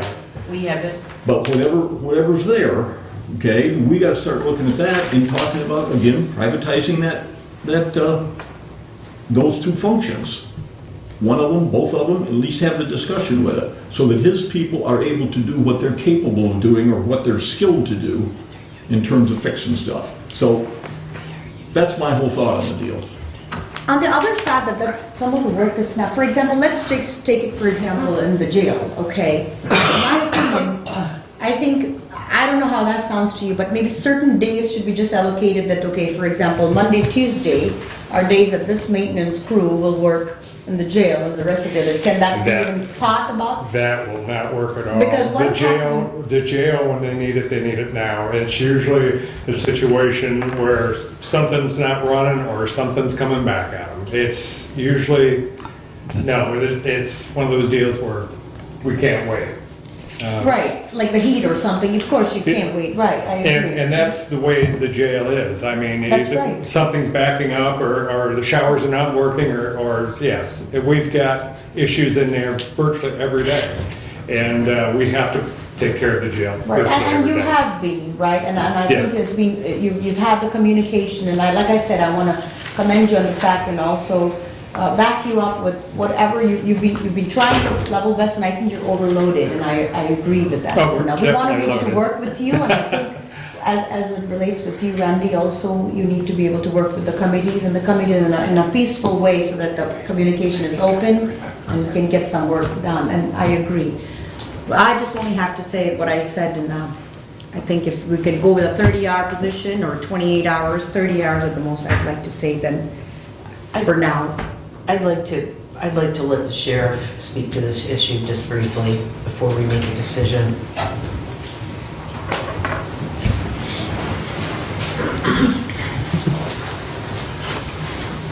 Thank you. We did have a meeting last week between a couple commissioners and discussing issues that I've had with the jail. And I took it from a historical standpoint also after being at the sheriff's office for 30-plus years. And I'll use a history lesson also for this board. When we were a 27-bed facility, Hillsdale County assigned a maintenance man to work in our facility. He was there 40 hours a week. He was only pulled from the jail if there was additional help needed with some other county issue. That was with a 27-bed facility. We now are a 67-bed facility, and the issue that's come up this past weekend on the gate, there was initial cost estimates of $20,000. Well, I assure you that this gate was not something that just failed overnight. This is a gate that has been in operation since that jail was put in place in 1974, and it moves back and forth every hour on the hour, probably 15 to 20 times a day, slamming shut. There are maintenance issues that the county is going to face, and they're going to face that when I am no longer sheriff and I am gone. If you don't start assessing and putting some effort toward that jail, from a structural standpoint, you're going to have troubles.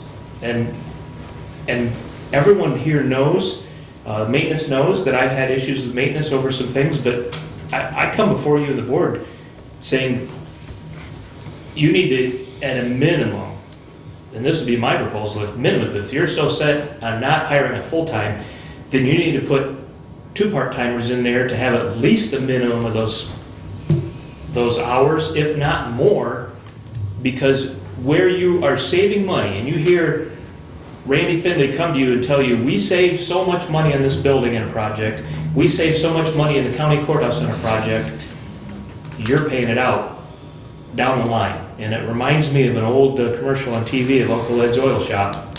You can pay me now or you can pay me later. Commissioners, you have maintenance issues in this community that's not being addressed. And as one of the representatives of entities of the county, they need personnel. Thank you. Thank you. Thanks, Sheriff. I think the part-timer that we would, if we are going to recruit, be dedicated for the jail so that we don't have any problems with that, and that is being taken care of. Only removed, like I said, when we need that person somewhere else, because seems like there is no work getting done in the jail at all at this rate. I have a question. I question whether hiring somebody is going to address the issues at the jail. So we hire somebody, is that going to address the issues at the jail? It definitely will help. What the situation is, we need somebody in that jail. We don't need our highest skilled person to change a light or a ballast or something like that at the jail. And quite frankly, it takes about a year to learn the jail. And the reason for that being is there's so much plumbing and there's so much drains where all the cleanouts and stuff are. So there's a learning curve that's involved with this. So it can't be just a part-time person in the jail. That's not going to work. We need other people that are able to go in and help. It's not a clear issue of we just set him in a jail and it works. It's not going to work because they don't have the education of the jail. They don't have the history of the jail. Can't even read blueprints. We need to know that because we read jail blueprints all the time. So it's got to be more than just we take somebody and put them in there. So, and there again, it's hard to pull somebody out, and I use HVAC because we have so much of it, but pull somebody off there and then have them clean drains when this guy over here can clean a drain. I mean, so I need that support person, and that's what I call them, as a support person, because they don't have the skill level of my other guys. That support person is the one that does the lawn mowing, the grounds, and what have you, and goes and changes ballast and stuff, so my other highly skilled people don't have to run and do that. Now, if I don't have that person, everything stacks up. And then I get phone calls. And and that's not good. So that's the reason I'm going for the full-time. A part-time, if you can teach them, and then if they're doing yards, they're not available for the jail. So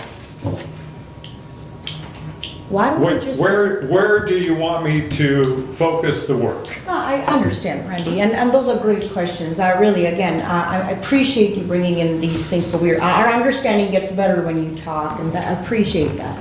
So right now, at the moment, do we have anybody dedicated for the jail for maintenance? I don't have Yes, individuals. Is that a law. yes? there's a line item in his budget for jail maintenance. So is there a But there's not a personnel, Oh, yeah, person yeah. dedicated. if I may, is there a personnel in existence that he is just doing jail maintenance? No, So that was my question, and so, but in that regards, the part-timer that we would recruit, my suggestion is to have him be assigned to only jail maintenance, because if we're not gonna maintain what's broken now, we're gonna end up having, or wanting a new jail, and a bigger jail that will fill up fast, and I don't believe we wanna do that. And my question becomes, is who do we have do groundwork in the parking lots? I would respectfully say that I think to do what you're suggesting, that we're micromanaging Randy too much. I agree. Whether we hire a part-timer or a full-timer, he has to have the ability to put that person where he's needed. I think our decision is, do we want a part-timer or do we want a full-timer? He has to be given the ability to decide where that person goes. There may be days he doesn't need to be in the jail. He I can use him I agree somewhere with else. Commissioner Caswell on that. And I also agree that maybe we could have a college student or somebody like that doing the lawns. That makes sense to me too, what he said before. You don't want a skilled person that can work on projects out doing the lawn and things like that. He needs those people for his projects and he needs skilled people for certain things, not putting them out on. Is the part-timer that you're talking about 30 hours a week? Well, it'd have to be under 30 to, the... 28. Should not Well, receive benefits. It's 28, I believe. 28? Union is Do 30. you want a motion? What's that? Union is anybody under 38 hours. 38 or 28? 38 38. is the union contract. It's 16 hours a week. Leanne and I looked it up, so it's 32 hours. No, that's the minimum. That's the minimum. That's the minimum. The Yeah. maximum's 38 hours. Oh, okay, okay. So will we have to give him benefits and stuff? Well, So how many hours are we talking? under the Obamacare, it's got to be less than 28, I believe. Yeah, 28. I think. So- 28 or less? 28 or less keeps us out of medical.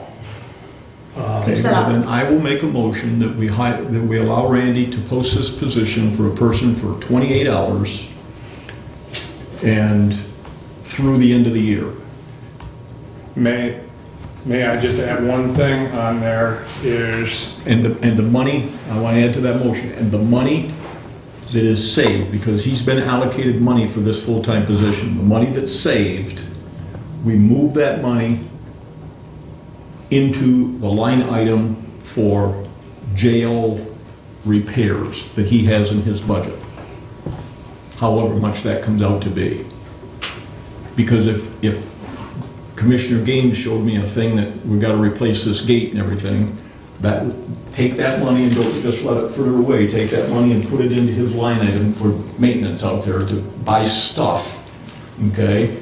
And put it in there, and that money will be then available at least to put towards part of the cost of this gate, whatever it ends up coming out to be.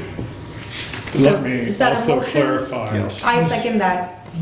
Let me- Okay, fine, go ahead. Let me clarify this. When it comes to the part-time person, according to the union contract, it's prorated, the insurance is prorated wherever they're at. So that's in the contract. So we have to give them insurance then, even If though they're they, part-time. if they want insurance and then they can prorate it, yeah. So it's But prorated. if they're old enough like me and they're on Medicare, then we don't have to give them insurance and we can't pay them. I get nothing because I'm on Medicare. That's under Obamacare. Right, right. So it just depends on their age. Okay, so we got the motion for part-time, and who's seconded it. I heard a comment about college students for mowing. One of the problems that I'll have to talk to Randy and Leanne about is that's technically union. Yep. So how do we cross that barrier, you know? Yeah. Is it possible and is the union willing to bend? I mean, it's, you know, it's something that we'll have to discuss, but, I mean, we do have a wonderful opportunity with Hillsdale College sitting here, and a lot of the college students that do spend the summer are capable of, maybe not willing, but capable. That's right. So, you know, it's something we'll have to have further discussion on, but in respect to the motion, is there any further discussion on the motion? Hearing none, all those in favor signify by saying aye. Aye. Opposed? No. So 4-1 is what I heard, if I heard correctly. Take that direction and we'll see what happens. Okay, very good. Thank you. Thank you, Randy. You might as well stay put, because I'm sure she wants to talk about this gate next. Sure, that's one of them, yes. Well, we have multiple, maintenance issues Within reason, we'll discuss the gate. in the jail and other places throughout the county, this being one of them. We do have a bid for $32,926, which is a base bid, which doesn't include a list of 12 other items that are possibly needed in some way, shape, or form. So I'm sure that won't be the total cost. Randy is also seeking 2 other bids. Yes, I'm working on other companies where we might be able to actually install it ourselves type thing. And this is a complete where they come in, they do it, they, make sure the gate's all the way it's supposed to be. And being penal, anything doing with the jail is big money. And as you can see right there, $33,000 just for the guts of it at the door. So this is just a replacement part, because I know it's an old gate. It's So- the entire mechanism above the door. The door that's there will stay there. But this is the mechanism that goes above. Every one of these have to be custom made. And that's the problem. And then retrofit it into the old jail gate. And there again, the problem is this is so old, there's no parts anywhere for it. I can't even get the company that made the motor to even make me one, even if I spend the big dollar and try to get them to make me one, they won't do it, so. It's not a standard motor, it's more of a screw type mechanism Right. versus a pulley or a belt or a chain or. We attempted to put a different motor in there and it failed miserably. Not that the motor failed, but it's way too rough on the components in the gate. And we ran into issues, as I'm sure Sheriff Clark can tell you about. So Randy, the money that we saved potentially by taking a part-time or requesting you to post a part-time recruit for the maintenance, the money that we've saved, you think that money that we've saved can go into this particular amount that you are needed? That's our decision. Pardon me? That's our decision. Okay. Yeah, And that's he's entirely clear. looking for 2 more bids. And Oh, so- he is looking, that was my Yes. next question, if he looked at 2 more. I'm just letting you know what kind of money we're talking about if we go Okay. this direction. Is this the And least amount, or this is just a know. rough? I don't know yet. Okay. I don't know yet. Just asking, sorry. All right, next. HVAC. Excuse me. It's my understanding the board is thinking about going out for bid on HVAC. And if we do so, we have to hire a architect or an engineer for blueprints. And I'd like the permission to go ahead and start that search. I called Joanne Mendy Oh, yeah. and left a message. I've heard nothing back, which doesn't Yes. surprise you. Yes, that doesn't Okay. surprise me at all. But when I talked to Marty, he gave me, about any engineers, he gave me Burke's name, Dave. Dave's not doing it anymore. He's not doing all it anymore, done. no. He suggested Joanne, and somebody, I forget who now, said that she would be cheaper than hiring somebody from outside the county. We've been, But I talked to Ryan Griffiths, and I said, do you have any engineering companies that you work with, that you come in contact with? And he said, yes. And he said, if you want names of them, I would be glad to give them to you. One of them was out of Kalamazoo. I haven't contacted anybody else because I wanted to discuss this today before we got to. The first one I would call is the one that did the last project I was extremely happy with, and that's Spice Associates out of Kalamazoo. And they would be the first ones I reach out to. The last time I did this, I put together a team, Dave Holcomb, Martin Taylor, and myself, and we pulled in different architects and we interviewed them all. And then when we finally settled on Bice, we'd like to have Scott over in Coldwater do it, but he doesn't do this type of building retrofit. So he's not really interested in our buildings. And so then we went to Bice Associates out of Kalamazoo, and I was real pleased with them on the last project. And I would reach out to them again and see what Let they him could handle do. that. He knows it a lot better than I do. Now, I think- I will tell you this, in terms of the windmill project, last night at Adams Township, there was a guy there from the company, and he said that they've started on the project. He said, we've begun. I said to him, now, are you going to have it done by the end of the year? And he smiled. He said, well, we hope to. So the whole thing may not be done by the end of the year, which would simply mean that the full taxable value of that whole project would not be available for the next year, but a considerable portion of it would be. So if we decide to borrow the money, I think we're probably going to get as low as interest rate as we're ever going to get, the way things are going right now. It might be a good time to borrow, but I would suspect that first year that and I got Nick working on this. I told Nick Wheeler, and Nick got a hold of Marty. Marty does not yet have all of the information about everything that's going up. They came in and pulled their soil erosion permits, but nothing else. And he said, once Marty gets that, Nick can then sit down and will figure out for us and give us a much more accurate number as to the taxes that we should be expecting to see on that project. But I think it's very safe to say that we'll have 300,000. So if we get those bonds and buy them for 3 years, we can pay off 300, the next year 200, the next year 100, because the taxes will go down fairly quickly on that thing. That'll get that project paid off. The other money we can put towards a pension, but at least everything could get paid for. And it makes sense, quite frankly, to do what Randy suggested, as long as everything's torn apart, get it done and get the heating system in there. Well, I think at this time, we need a motion to give Randy direction to get a hold of Bice, because we need that architectural drawing before we can get So move. the Or, bid. or, Okay, so, Do you think we can get it back in 2 weeks by our next meeting? Yes, An answer? yes. okay, so Bruce moved that Randy can get going with the engineer.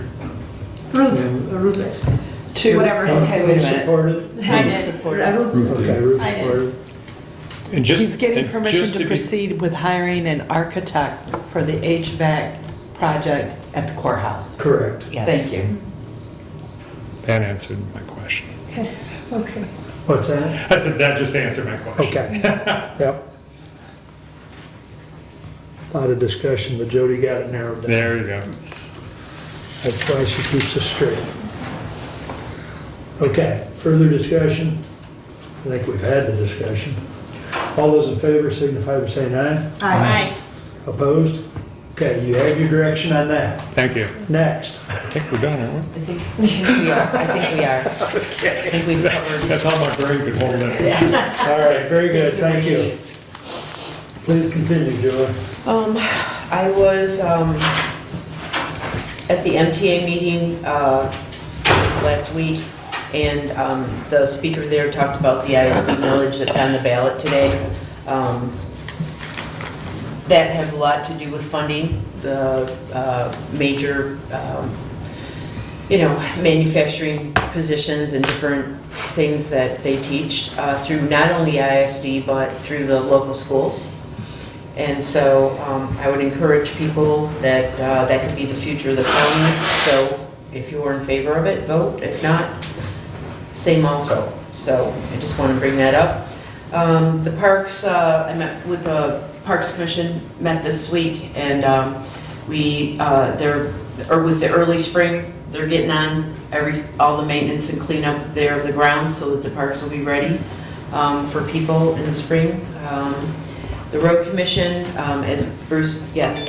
On the parks, did they get with the MSU extension, and are they creating, with MSU's help, a new, 5-year plan for improving the parks? Has that been done? It's not been done, but we're working on it. The person that is supposed to help us has been having health issues, and so it's been a little bit of a rough start, but I did talk From about MSU that. extension, they're saying? No, it's a volunteer that's supposed to help us write that plan. Also, we're trying to work in conjunction with the Planning Commission, because they have a lot of the information that we need too. So it's a conglomerate, and we did talk about it at the last meeting.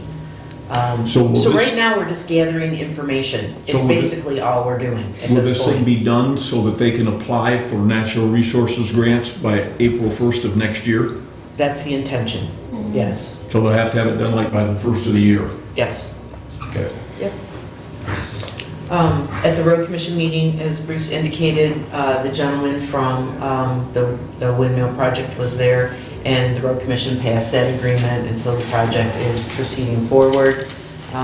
Also, the Road Commission has met with almost all the townships. There's only a couple that have people, supervisors and so forth, out of town till April. So there's only a couple left, and that looks really good. They're doing a lot of local road projects this year because next year they're mostly going to focus on primary roads. So all the local stuff that needs to get done, we're going to try to do this year. Let me back up a minute, Julie. You said the windmill people were at the road commission. Yep. And they've reached an agreement? Yes, they've signed the agreement with Now, them. my understanding is that agreement basically says that they're liable for any road damage Yeah. during they're- this process? yeah, and they are also allowed to, they have to widen some intersections Okay, in order to make turns and things of that nature, and Okay. that they're allowed to do that. okay. And that they'll pay for the reconstruction Well, or reconfiguration, however you want to word it. Okay, Of that's those what I intersections. heard, I just wanted to verify. Yeah. Thank you. I went to. Julie, I have a question. Oh, yes. Sorry about that. So the windmill, this company, did they say anything about that they would have some kind of a contract within their parameters for the road commission to kind of, give them an understanding that any kind of breakage of the road while they bring their equipment, that it will be covered by the windmill company? Yes, I mean, they signed a Will they- written a written contract. contract? I was not privy to Okay. reading the contract, Okay. okay, but the contract was agreed upon and signed at the last road commission meeting last week. Okay, yeah, that's all I So- wanted to know. Thanks. Okay. Also, I went to Litchfield Township. They're just busy working on local issues, roads being one of them. They're one of the ones that haven't met with the road commission yet, so there was a lot of discussion about projects that they want to get accomplished, and also they were getting ready for the election today. That was all set up, so that was nice to see. They have a nice township hall there where they do their things. We already discussed the maintenance issues around the county. I guess that's pretty much my report, unless people have other questions. Is Benny working in the park again this year? Yes. Is he working like the same hours that he's worked in the past? Yeah, they're doing a little bit different things so that he can get paid at a regular rate because it's so tight. So he's kind of like now on a salary it's the same amount of payment, but he gets the same check, every 2 weeks or Okay. however they pay. So they're trying to help him with that so that he can manage his budget better. Is he the only person working in the park? Because they still don't have They don't really have a parks director now. Bill Watkins, who's the commissioner right. for the parks and the road commission, Works there. he also works there. Right. Helps out. Okay. Okay, thank you. Anything else for Julie? Thank you. Bruce? Well, this discussion could not have gone any better for the introduction of the next piece. So God bless all of you. I handed you all a jobby do. And this job he knew came from the seminar that I went to up in Ann Arbor. And it's about, and you might have read in the paper about a community improvement plan that Hillsdale City has put together. And that's basically what this whole seminar was about. And we experience today what happens if you don't have a long-term plan. And this is a 6-year plan. You lurch from one crisis to another. And that's what we're doing. Now, we heard today about the jail. Okay? I couldn't get copies, extra copies of this one, but this will give you some sense of what needs to be done here in the county if we elect to go in this direction. Okay, this is a typical outline, and it says, building maintenance, municipal complex, total building cost $30,000. Ongoing maintenance of the municipal complex is essential. Phasing this maintenance aids continuous improvement of the facility. So we do it continuously. This could be the jail. Existing facility is 37 years old and in need of modernization. Project will encompass floors, lighting, dividers, toilets. Project will include public and employee bathrooms in the police department, fire department, and administration, as well as the shower facilities in the police and fire departments. It is expected that upgrading the restrooms in the entire facility will reduce minor maintenance costs by about $600 a year. So what the department heads, the elected officials, and so on are encouraged to do is write out on anything that they think is important in their particular area of expertise, an explanation of what they would like to see done, okay? This takes a lot of time, a lot of detail. Now, I told Mark, and if the rest of you don't want me to do it, that's fine, but I told Mark I would do it for free. It probably will not be done by the end of this year. I would try to get it done, but this is going to be a lot of work on the part of everybody. And then what would happen is this would all come back to you all, and you would rank order all these projects that you're getting from everybody, and you'd put them in order, okay? Then the next part's the hard part, okay? You gotta allocate money every year for capital improvement projects. And if you don't allocate the money, this isn't worth the paper it's written on. So you gotta start putting money aside, okay? Now, that commitment to do that might be a little bit easier if this windmill project goes through. Now, we're not going to have tons of money, but we'll have some money, okay? And one of the things that we can already benefit from, quite frankly, as I sit here listening to everybody and thinking, Marty informed me that we're going to be picking up, he believes, about $60,000 of soil erosion grant money for all these windmills.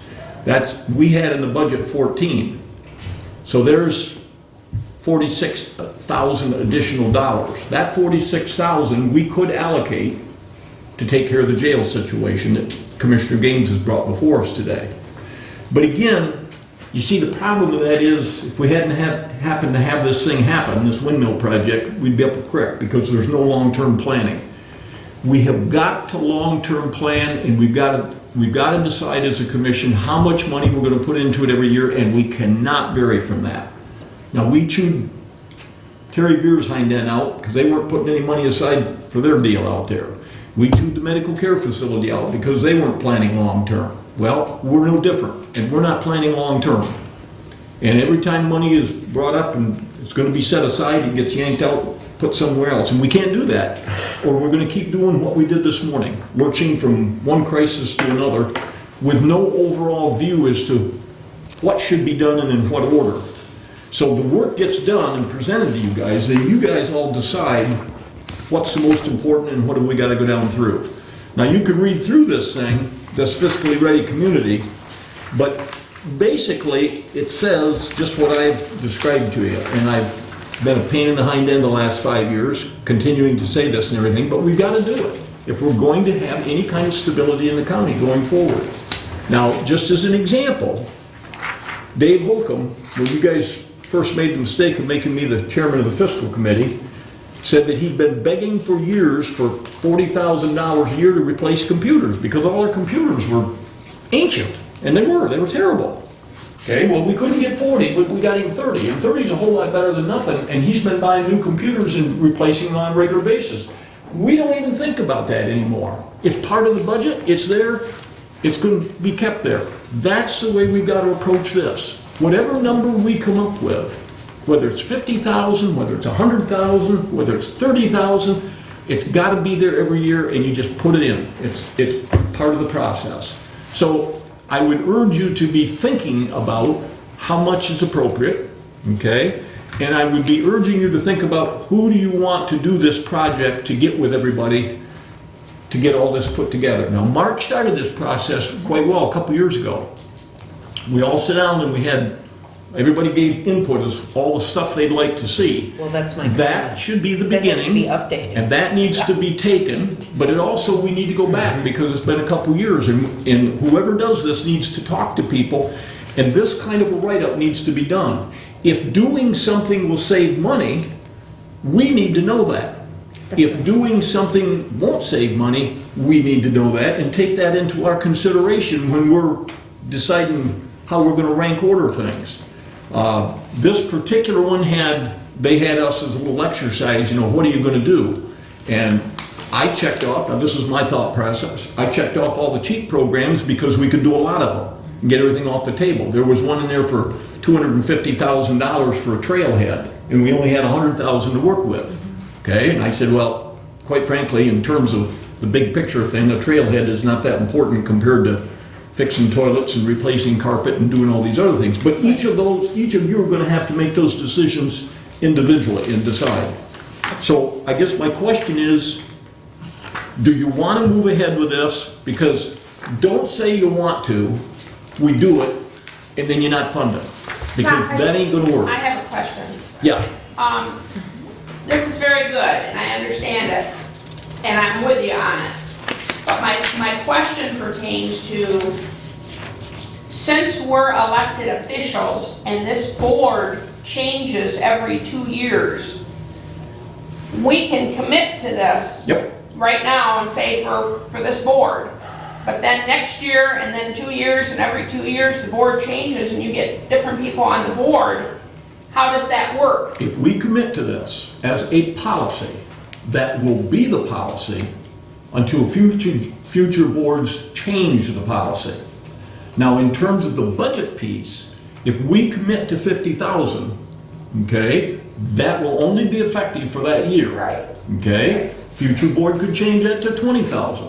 They could still keep the policy, but drop the amount of money. Or it could go in the other direction. They could keep the policy and raise it. But policy is policy and binds future boards unless they change it. Money is year to year. Okay.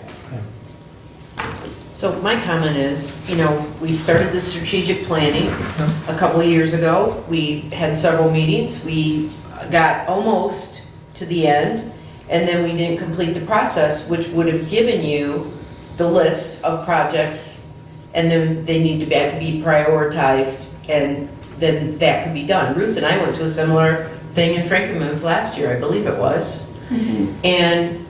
But we never completed the process. So now I feel like some things on that list might already be done. Maybe. There's new things that probably need to be on it. Right. So at this point, if we're going to make this a priority, then we have to have those meetings. And probably, we've already had 2 meetings. Hopefully, maybe we could only have 2 more and work from what we had previously, go through it, take off stuff that's done, add the new stuff, and then get to the final analysis and in 2 meetings and have it done, and then have a list that we can Respectfully, I work think, from. and you read through this, but I think what this is saying, Commissioner Gaines, is we need a person to go around to everybody, and they need to individually fill out all their projects. So you're going to get this giant wish list, which is okay. Get all that tabulated, and the people who are involved will have to draw up, as I showed you on this little thing, everything about it. They'll be given a blank form, and all of that gets collated and all gets put together, and then we bring it back to this commission. You don't need a large meeting of everybody. They all know their individual areas, and that's all you need. I think the idea behind the large meeting was then everybody sees what's out there, everybody sees what needs to be done, so when you pick somebody else's project over theirs, That could be done. That could be they done with this understand project. why that happens. That could be done with this. That's not a problem. And if I This may- is more individual for the individual person that's in charge of that particular area to give out all of the stuff that they need and any benefits. And we didn't talk about that before, any benefits. You don't need to bring everybody together in a meeting. These people are all busy, but they can do it individually. It's going to take time, and the person just got to stick with it, whoever does it. And if I may, what this really helps is when I'm looking at the bigger picture. Cities do it, townships do it as well, and I'm aware councils do it on a smaller or larger scale. But I know cities for sure they do it.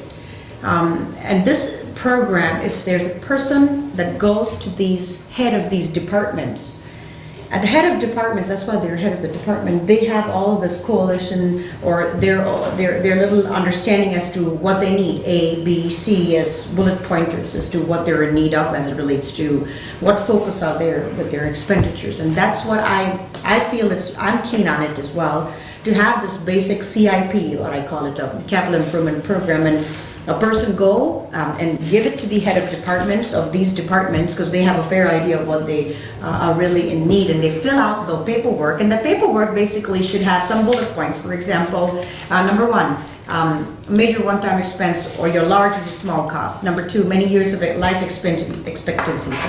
Next, if you buy things, non-operations are within those parameters. The next line, construction, replacement, major repair, if there are any. And then next bullet point, they could add, the head of departments could add large in size, small in size. And the last they could add in their bullet point is a fixed in nature. Those are the bullet points the head of departments, if they could just put it on a piece of paper and give it to the commissioners, each department, that way we make our job more easier. And I understand the point that, have a meeting and have them. Most of the people, if they run through it for a week or two, the head of departments, and look at what are their needs, and they could fill it up in 2-3 days. It'll probably take a week. But when we need it, we'll have it. That's just my thought. Now, they indicated in this thing that the CIP planning was to be the CIP process, getting all this stuff put together, under law falls to the Planning Commission. Okay? But we can change that if we don't want the Planning Commission to do it. Okay? Now, I ran into a guy up there. Most of the people that were at this outfit, were at this meeting, were city people, big townships. There was a couple county people. The one guy from the county, that's all he does is a CIP stuff, which struck me as fairly inefficient, but he said if you really get into it, he said it takes a lot of time. And I explained to him that we have basically a part-time planning commission, and he said it'd be an awful lot of work for them to do it. So one decision you're all going to have to make is, do you want the planning commission to do all this running, or do you want to assign somebody else? Now, I told Mark I'd do it if he wants me to, and I said, if I don't have it done by the end of the year, I said I'll do it for free the next year until it's finished up. Once it's in place, then it becomes a situation, and it's got to be a 6-year plan.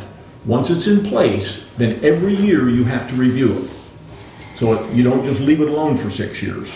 The next year you add on new things that need to be done, and they may fall anywhere in the priority list. Okay, drop this year off. It's an ongoing 6-year process. Okay, so that's what I can tell you. So you guys decide what you want to do. And it's One of the reasons we never finished was trying to get everybody back together. Dave Holcomb and I tried scheduling it multiple times. And so I think this newer approach that MSU has talked about in this session is basically a point person going to each department and then bringing it back. It serves the same purpose. It's just probably a little more efficient time-wise. Creates more time for one individual, but we have a volunteer, and in the Army you take volunteers.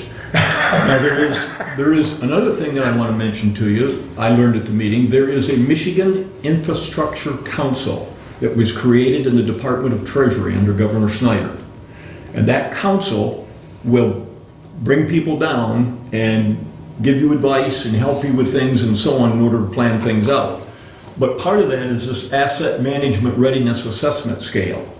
They've developed a scale, they being the Michigan Infrastructure Council, that will tell you, for instance, if you have water pipes what kind of life expectancy you have left. If you have sewage pipes, okay? In our case, it's buildings, heating systems, and so on. You can look at all that stuff, and there is a scale that you can use to determine life expectancy, when it needs to be replaced, and when you need to start saving money to put it aside, okay?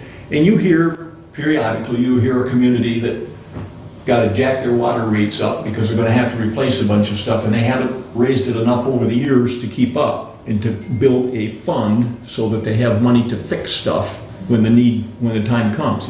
That's what this is designed to do, this infrastructure council, this readiness score. And it says who should use the scale? Any infrastructure owner interested in asset management. What if I need help? Regional liaisons have been trained in asset management principles, and you can go in here, there's a website you can go to. How do I get started? Everything you need to get started with a scale can be found at this website, okay? And then I completed the scale, now what? And it's designed to help your organization self-assess and self-improve asset management capabilities, okay? How much money to set aside, when it needs to be replaced, and so on. Now, as an example, when I came on the board 5 years ago, Randy started talking to me right away, the heating system over there needed to be replaced. I remember that distinctly, the first meeting I ever had with him. Well, here we are 5 years later, okay, and we're finally replacing it.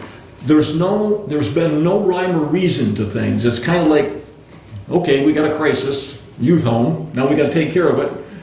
May the good Lord help us find the money. That's what I want to get us away from.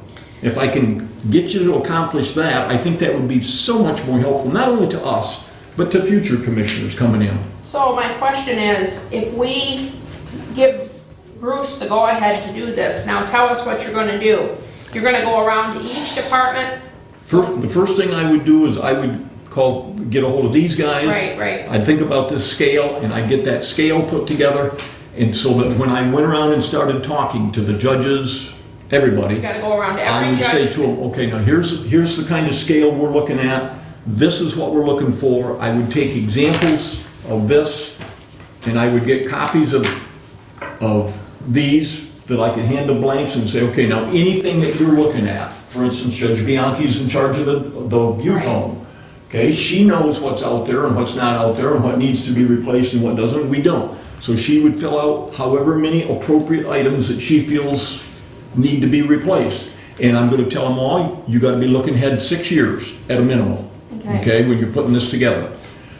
At the end of the day, I'm not going to make any judgment about what's done and what's not. My job is to gather the information from all these people. Elected officials and department heads. Right. And then bring that back to you guys, and that might be the time that you want to talk about having a meeting where you sit everybody down and say, okay, now this is the list. You might then listen to what the department heads and elected officials say to give you some input as to how you want to end up ranking everything. And this is a process that's gonna take it till the end of the year or maybe even longer. I don't know how Right. long it's going to take, Ruth. All I can Right. tell you is this guy that I talked to that was from the county, he said it takes a lot of time and a lot of detail, but he said it's worth it if you get it done. Now, this is a separate process from the budget process. Totally because separate. the budget process, we're also going around to the department heads and elected officials, but that's a totally separate process. Totally separate. Got nothing to do with one another. The only thing that the budget would have to do with this is when the Fund it. decision is made, how much do you want to put in it? Right. The budget. Okay. Yeah. Okay. Further questions? Does anyone object to Bruce taking on this project and running with it? I'm in full support that Commissioner Caswell take this lead on going to every department heads and getting the CIP in place. And I would like to offer that the County Planning Commission would be in full support and assistance with anything that he requires in terms of help. So I'd like to offer myself out there. I'll come to you. Alrighty. Now, probably, since the law states that it's the job of the planning commission, unless done otherwise, we probably need to put together a resolution that says you're going to give it to whoever to do, okay? Just so that it's in the record and that's there. Otherwise, it's their job. You want to assist with that resolution? See, now you know what you're Well, talking it would about. probably be the height of arrogance for me to make that resolution if I'm the one that's going to do it, so I would... Okay. I mean, I'm fine with the planning commission doing it, I'm fine with anybody else doing it, if you wanna do it. Probably I'm a blithering idiot for doing this with 9 months left, but Okay, I've done other things. I think Jody and I can put our heads together and get something on that. You think? Probably. We'll work on it yet today. Today Okay. is probably not a good day to work on it. No, Okay. not today. Okay, Okay, we'll get it done now. is that all on that? We'll do that. Yes, please Okay. continue. The next thing, we talked about mental health this morning. The state of Michigan, for whatever reason, is now making every effort they can make to discharge people with serious mental illness and who are currently in a lockdown situation. And they want them discharged back into the communities. And you take, for instance, our community, Lifeways, we don't have any lockdown capabilities. These people have been clearly defined as being violent, and yet the state wants to release them. Mary Beth let us know this at the last meeting. Now, they haven't started doing it yet, but they want to do it. So if you want to talk to either one of our representatives up in Lansing about this issue, you might want to do it. I have no idea why they would want to do this, because quite frankly, we probably need more beds in the state to take care of the violently mentally ill. There's not a lot of them, but there's some. And you don't want them out running the streets. So, just a thought. A question for you, Commissioner Caswell. So the question is, on what basis is the state making those criterias of discharging? You want an honest answer? Yes, My opinion. yes. It's all about the state saving money. Keeping these people in a lockdown situation is extremely expensive. And I have seen this repeatedly from the state of Michigan. My 10 years up there and before that, I saw it with Maxie. And I fought tooth and nail to keep Maxie open for kids with serious mental illness. As soon as I left, they closed it. I see this repeatedly with the state. Now, they can say all they want to in Lansing about how they care for the mentally ill. It all comes down to the almighty buck. And if they release them back into the community, then it's the community's responsibility, not the state's. The state's off the hook for the money, and now it's back on the local communities. That's my opinion. Now, I would be happy to be proven wrong. I hope that's not the case, but that's what I believe it is. That's right. Okay? Lifeways also, I asked a question up there. I said, well, we got Medicaid, and then if you're a little bit better off financially, there's Healthy Michigan for health care for people. Lifeways was seeing a lot of their customers all of a sudden leaving Medicaid and moving up to Healthy Michigan. Healthy Michigan does not pay anywhere near what Medicaid pays for mental health services. And Medicaid doesn't pay anywhere near what private insurance pays. So the question I asked was, well, can we get these people that are in Healthy Michigan, can we move them back down to Medicaid so that Lifeways gets reimbursed more money? Because Lifeways is losing all their general fund money taking care of these folks that have been moved up. They have now moved, they've got together with DHS, they've got 19 people to move from Healthy Michigan down to Medicaid, and that amount of general fund savings has been $3,200,000 that they've seen. That much, we're talking that much money for just 19 people, okay? The state, when they put in Healthy Michigan, I won't rant and rave, but they knew exactly what they were doing, move as many people into it as possible, because the payments to the providers, the doctors and the hospitals, was grossly low, terribly low. And that relieves the state of financial burden again, okay? So we're trying to push them back down into Medicaid, make sure they're eligible, and if they are, then Medicaid pays for their services. Lifeways doesn't have to take it out of the general fund. And the general fund is part of what we fund when we give our money each year to Lifeways. So I just wanted you to be aware of that. Got some information on the pension deal. We know that ICMA does not do defined benefit plans at all. They won't touch it, okay? We can do a DC plan for new employees, and ICMA, if we did that, ICMA would take that on, okay? If we wanted to completely end the defined benefit plan and move everybody into a DC, ICMA would take that on, okay? But they will not start up a DB plan. Now, the lawyer I talked to up in Lansing, that Mark and I talked to before, Steve Jermoo, he said, I can give you private investors that can take the DB assets and invest them for you. He says they're doing it for a lot of municipalities over on the west side of the state. And he said, I can give you names of people that are good people. So that's, if we decide that we want to move out of MERS, that's probably going to be the alternative that we're going to have, is to go with a private investor.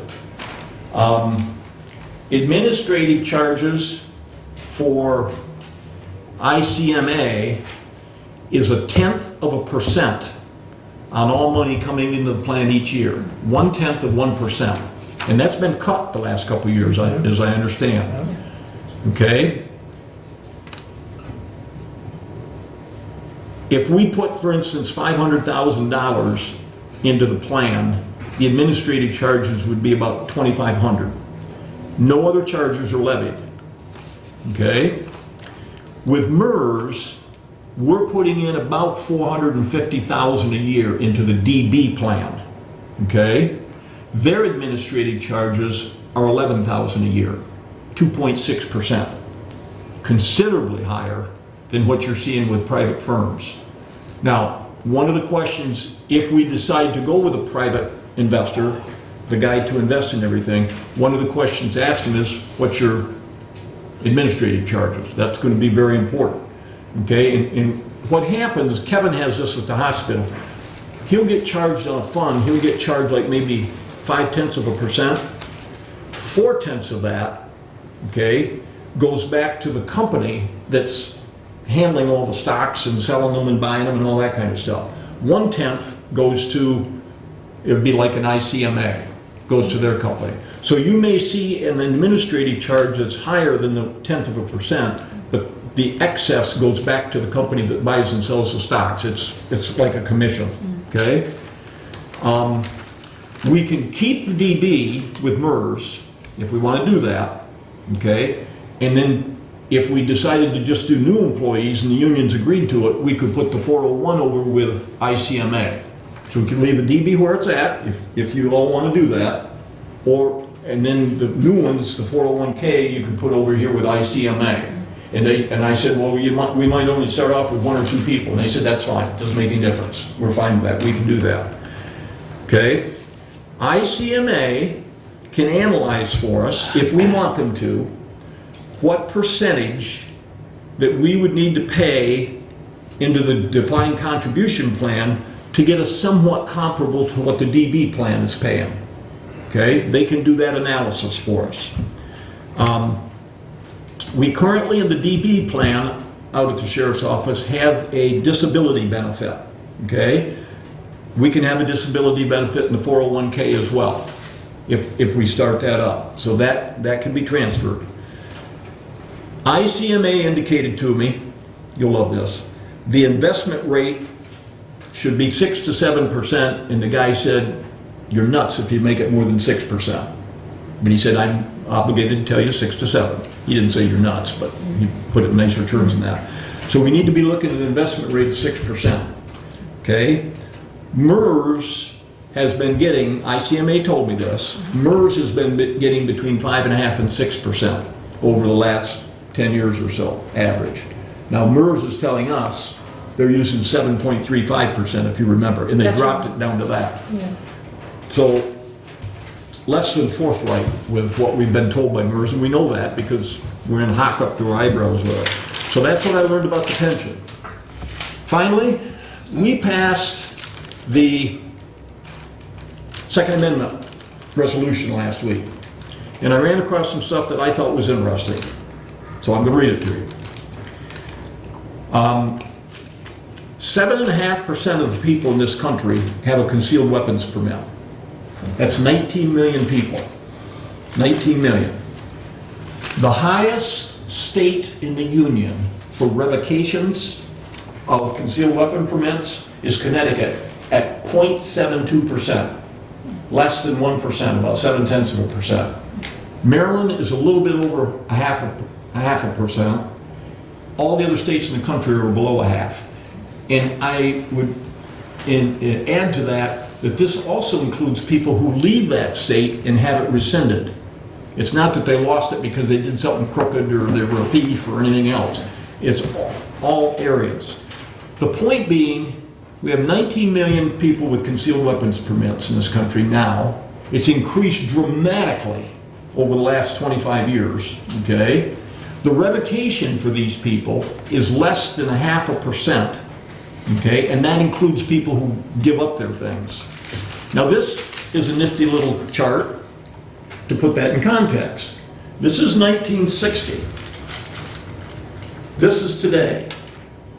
This is the homicide rate in the United States each year, okay? And as you can see, from 1960 up until about 1993, it went up.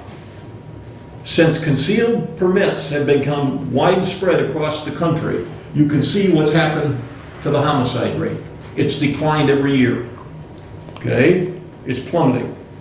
So anybody that says honest people who have a revocation rate of less than 0.5%, okay, and that includes those who give up their permits, anybody that says they're the problem is 3 bricks short of a full load. They're not the problem, okay? All right? Now, finally, there is a outfit out there called Gun Violence Archive. And you will hear from them that there were, in 2019, approximately 400 mass shootings across America. You will hear that because ABC, NBC, CBS, and MSNBC and so on all repeat it. Well, it all depends upon how you define mass shooting, okay? The U.S. is more peaceful today than it has been in living memory. For the year 2015, this outfit, Gun Violence Archive, said there was 335 mass shootings. The FBI, based on their statistics, said there were 6.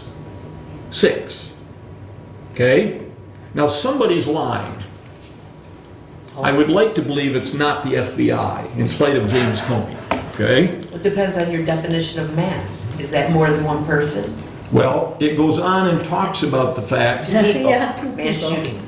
It goes on and talks about the fact that gang violence, gangs shooting each other up, this outfit is calling them mass shootings. Okay? So you get into all that stuff. In the U.S., a person is about as likely to die in a mass shooting as to be struck by lightning. That's right. Okay? So it puts it in perspective. Now the final thing I want to say is this. Rifles. AR-15s, we gotta ban them. They're assault weapons, we gotta ban them. All rifles, including AR-15s, accounted for 2% of the homicides in 2018. 2%. Knives accounted for 11% of the homicides. Fists accounted for 3% of the homicides. Excuse me, fists accounted for 5% of the homicides. And blunt objects, picking anything up to whack somebody over the head, accounted for 3%.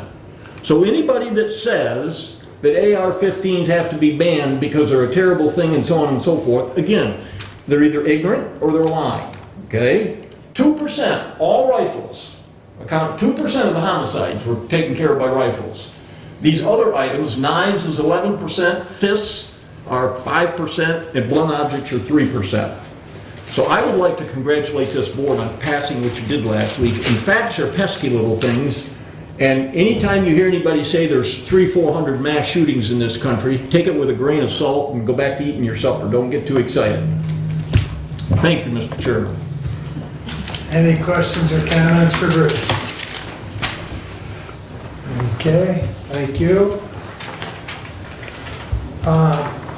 First of all, I'll start off with the email that just popped up from Paul Andriak. at the health department, and we've been talking about PFAS at the health department on a fairly regular basis. Most of the PFAS in the health department's region, if you will, the 3 counties, has been in the St. Joe area. So, with that said, Paul sent to me here, and we knew there was a couple public meetings coming up. So the date and time for the public meeting on PFAS in Mendon is at 5:30 on Wednesday, March 25th, and that will be at the Mendon High School. There will also be one at White Pigeon, at the White Pigeon Fire Department on March 19th at 6:30 p.m. So if you're able to go to either of those, you'll be a little better informed. My understanding is Eagle was going to be at those and give a little more information, as well as the health department will be there. So that's an update on the PFAS issue, or at least on some public meetings coming up. So, and Jody handed me the River Raisin Watershed Council request for us to pay our dues, which I believe in the past we have respectfully declined. Correct. That's right. And I believe in the past we've also handed this to Mr. Bertha or Mr. Shaw and let them take it to Somerset, because the lion's share of this watershed is up in Somerset. All of it. Yep. So if you would like to pass that I on will, to at Somerset. Somerset, that's great. And I don't believe they belong anymore. I think they got out of it. Yeah. I could be wrong.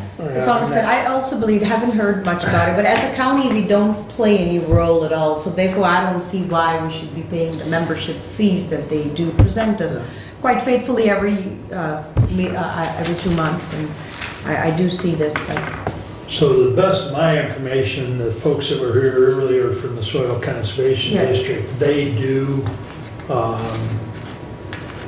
participate in that, but to what, level, I don't know. right. But we have not, and so I don't think we need to take any action. That's right, you don't. So we can spend that $500 better somewhere else. That's right. That list that Bruce is going to start. Okay, VA scholarship, I talked a little bit last meeting. It is now online. I think I'd sent an email out, Dave was going to get it online. It didn't, he thought it did.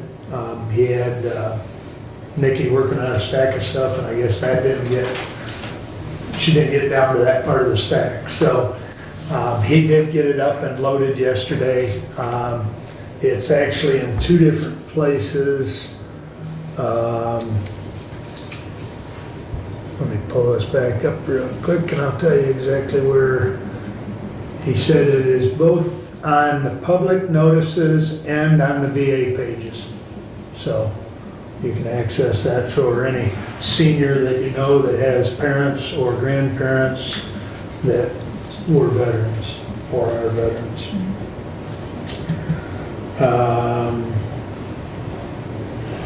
PFAS again. At the last health department meeting, Dr. Vogel was talking about elder safety and medications. And something that he talked about, which I have looked up, and it was part of his references for his talk, was potentially harmful drugs in elderly. And it's called the Beers List. And no, it's not your favorite brew. The doctor that put this list together, his name was Beers. So, and it's, you can either Google Beers List, or it's fmda.org/beers, BERS, and it'll come up for you. It's about a 12-page PDF. But what it basically helps you, if your parents or your grandparents, or if you're helping set up meds, there are some drugs that shouldn't be taken at the same time as others. So that's part of that information within that list. So I thought that, I actually downloaded the whole PDF to my device here, and it takes a few minutes to look through it, but it's quite an extensive list, so.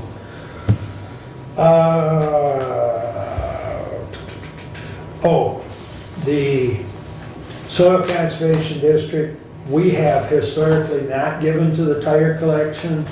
I don't think they'd kick anything away, even if it was a couple $100. We don't need to necessarily do anything today, but I would encourage you to think about it. Or maybe one of us ought to go talk to the Fair Board and see if they won't just, pass on their $500, the charge for the infield. Bruce? Well, I had the thought as I was listening to Joe, and I think the world of Joe Draper, I'd do anything for him. I don't know Alicia, but I know Joe. He's a great person. But I've been approached since we approved our budget for this year by an individual who was concerned about the fact that one individual in another department got an extra bump in their salary and their person in their department did not. And I explained we had X dollars to work with and we allocated it out, and those decisions have to be made. I can't support something like this. It's a good thing, but I can't support it because if that $1,300 or whatever it is, $1,400 had been available, I would have allocated it to this other person. And we have already asked the county employees to sacrifice on things, and we've got X amount of dollars. I can't justify, they're great people, but I can't justify supporting it. So I just want you to know that. Well, I agree with you because, and like I prefaced, we historically, even in the past, when they did this 2 years ago, and I think they did it 5 years ago, we have not contributed, and they have come to us before, so. Are they going around to the townships and are they asking the townships for financial assistance? I believe so. They have in the past. I think they're knocking on any door they can. I know they've already hit up the County Farm Bureau. But, it's like any other good cause, they've got to do their door knocking, so, but. Okay. Just FYI, they haven't come to District 5, any of the townships yet. Maybe I'll see some next week. Okay.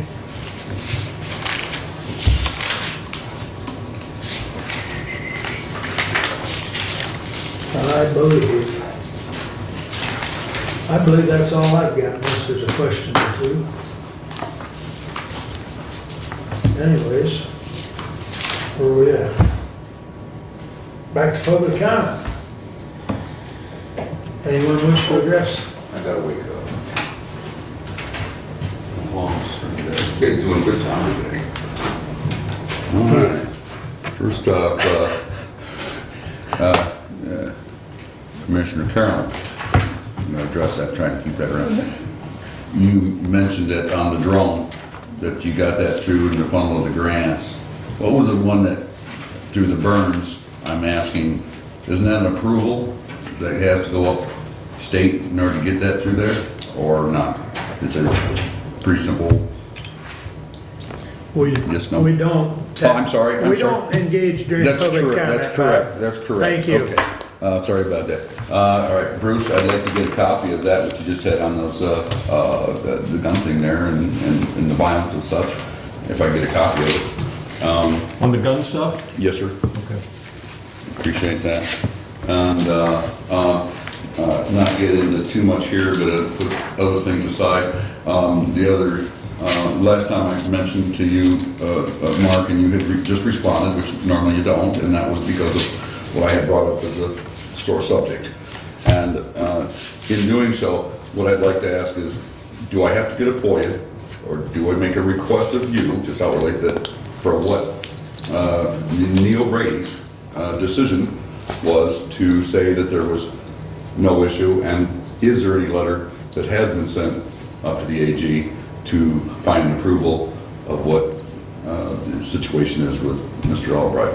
Since it was discussed as being, it's not a problem and so on, I'd like to see if there's a paper that Mr. Brady would have then given, because usually there's a process and a procedure of that. And I want to find that, and then I can follow through with I'll saying. talk to you afterwards. Okay. All right. And other than that, you guys, you tired me out trying to listen to your stuff. Right? Thank you, Rob. Anyone else? I think we're down to Steph. You got anything for us? Sheriff? Additional business, Bruce? Ruth? Hillsdale Township meeting is Thursday this week because of the election. I think there's a couple of them. I'm sure they're all changed. But ours is Thursday, Hillsdale's is Thursday. Thank you. Julie? Scipio Township is next Monday, the 16th, at 7:30, because of the election. So they Right. moved it from last night to next week. I'll be there. Kevin? Emma? Well, I just want to comment on the fact that I'm really eager to look forward to the CIP plan. The project, I think, is, we should have started it yesteryear, but I think it's a good start. It's better to start late than never, but I think, and I would like to show full support to Commissioner Caswell, who would like to appoint him to meet with the heads of every department to continue to get the basics of the CIP program through these heads. And I'd like to have the 9 board member assistance to you as it relates from the County Planning Commission, so. Okay, thank you. It's been a while since I've taken a stab at Ruth or Julie, but Michigan dropped out of the top 25 in basketball. And Michigan State moved up to number 9. Wow. And I'm to the Big Ten tournament. Well, respectfully, Mr. Chairman, don't get too cocky, because about a month ago, it was just the opposite. Yes, yes, and it will change again. I'll just put that out there. That is true. But like March Madness has begun. Yes. And with that, we stand adjourned. Thank you one and all. I couldn't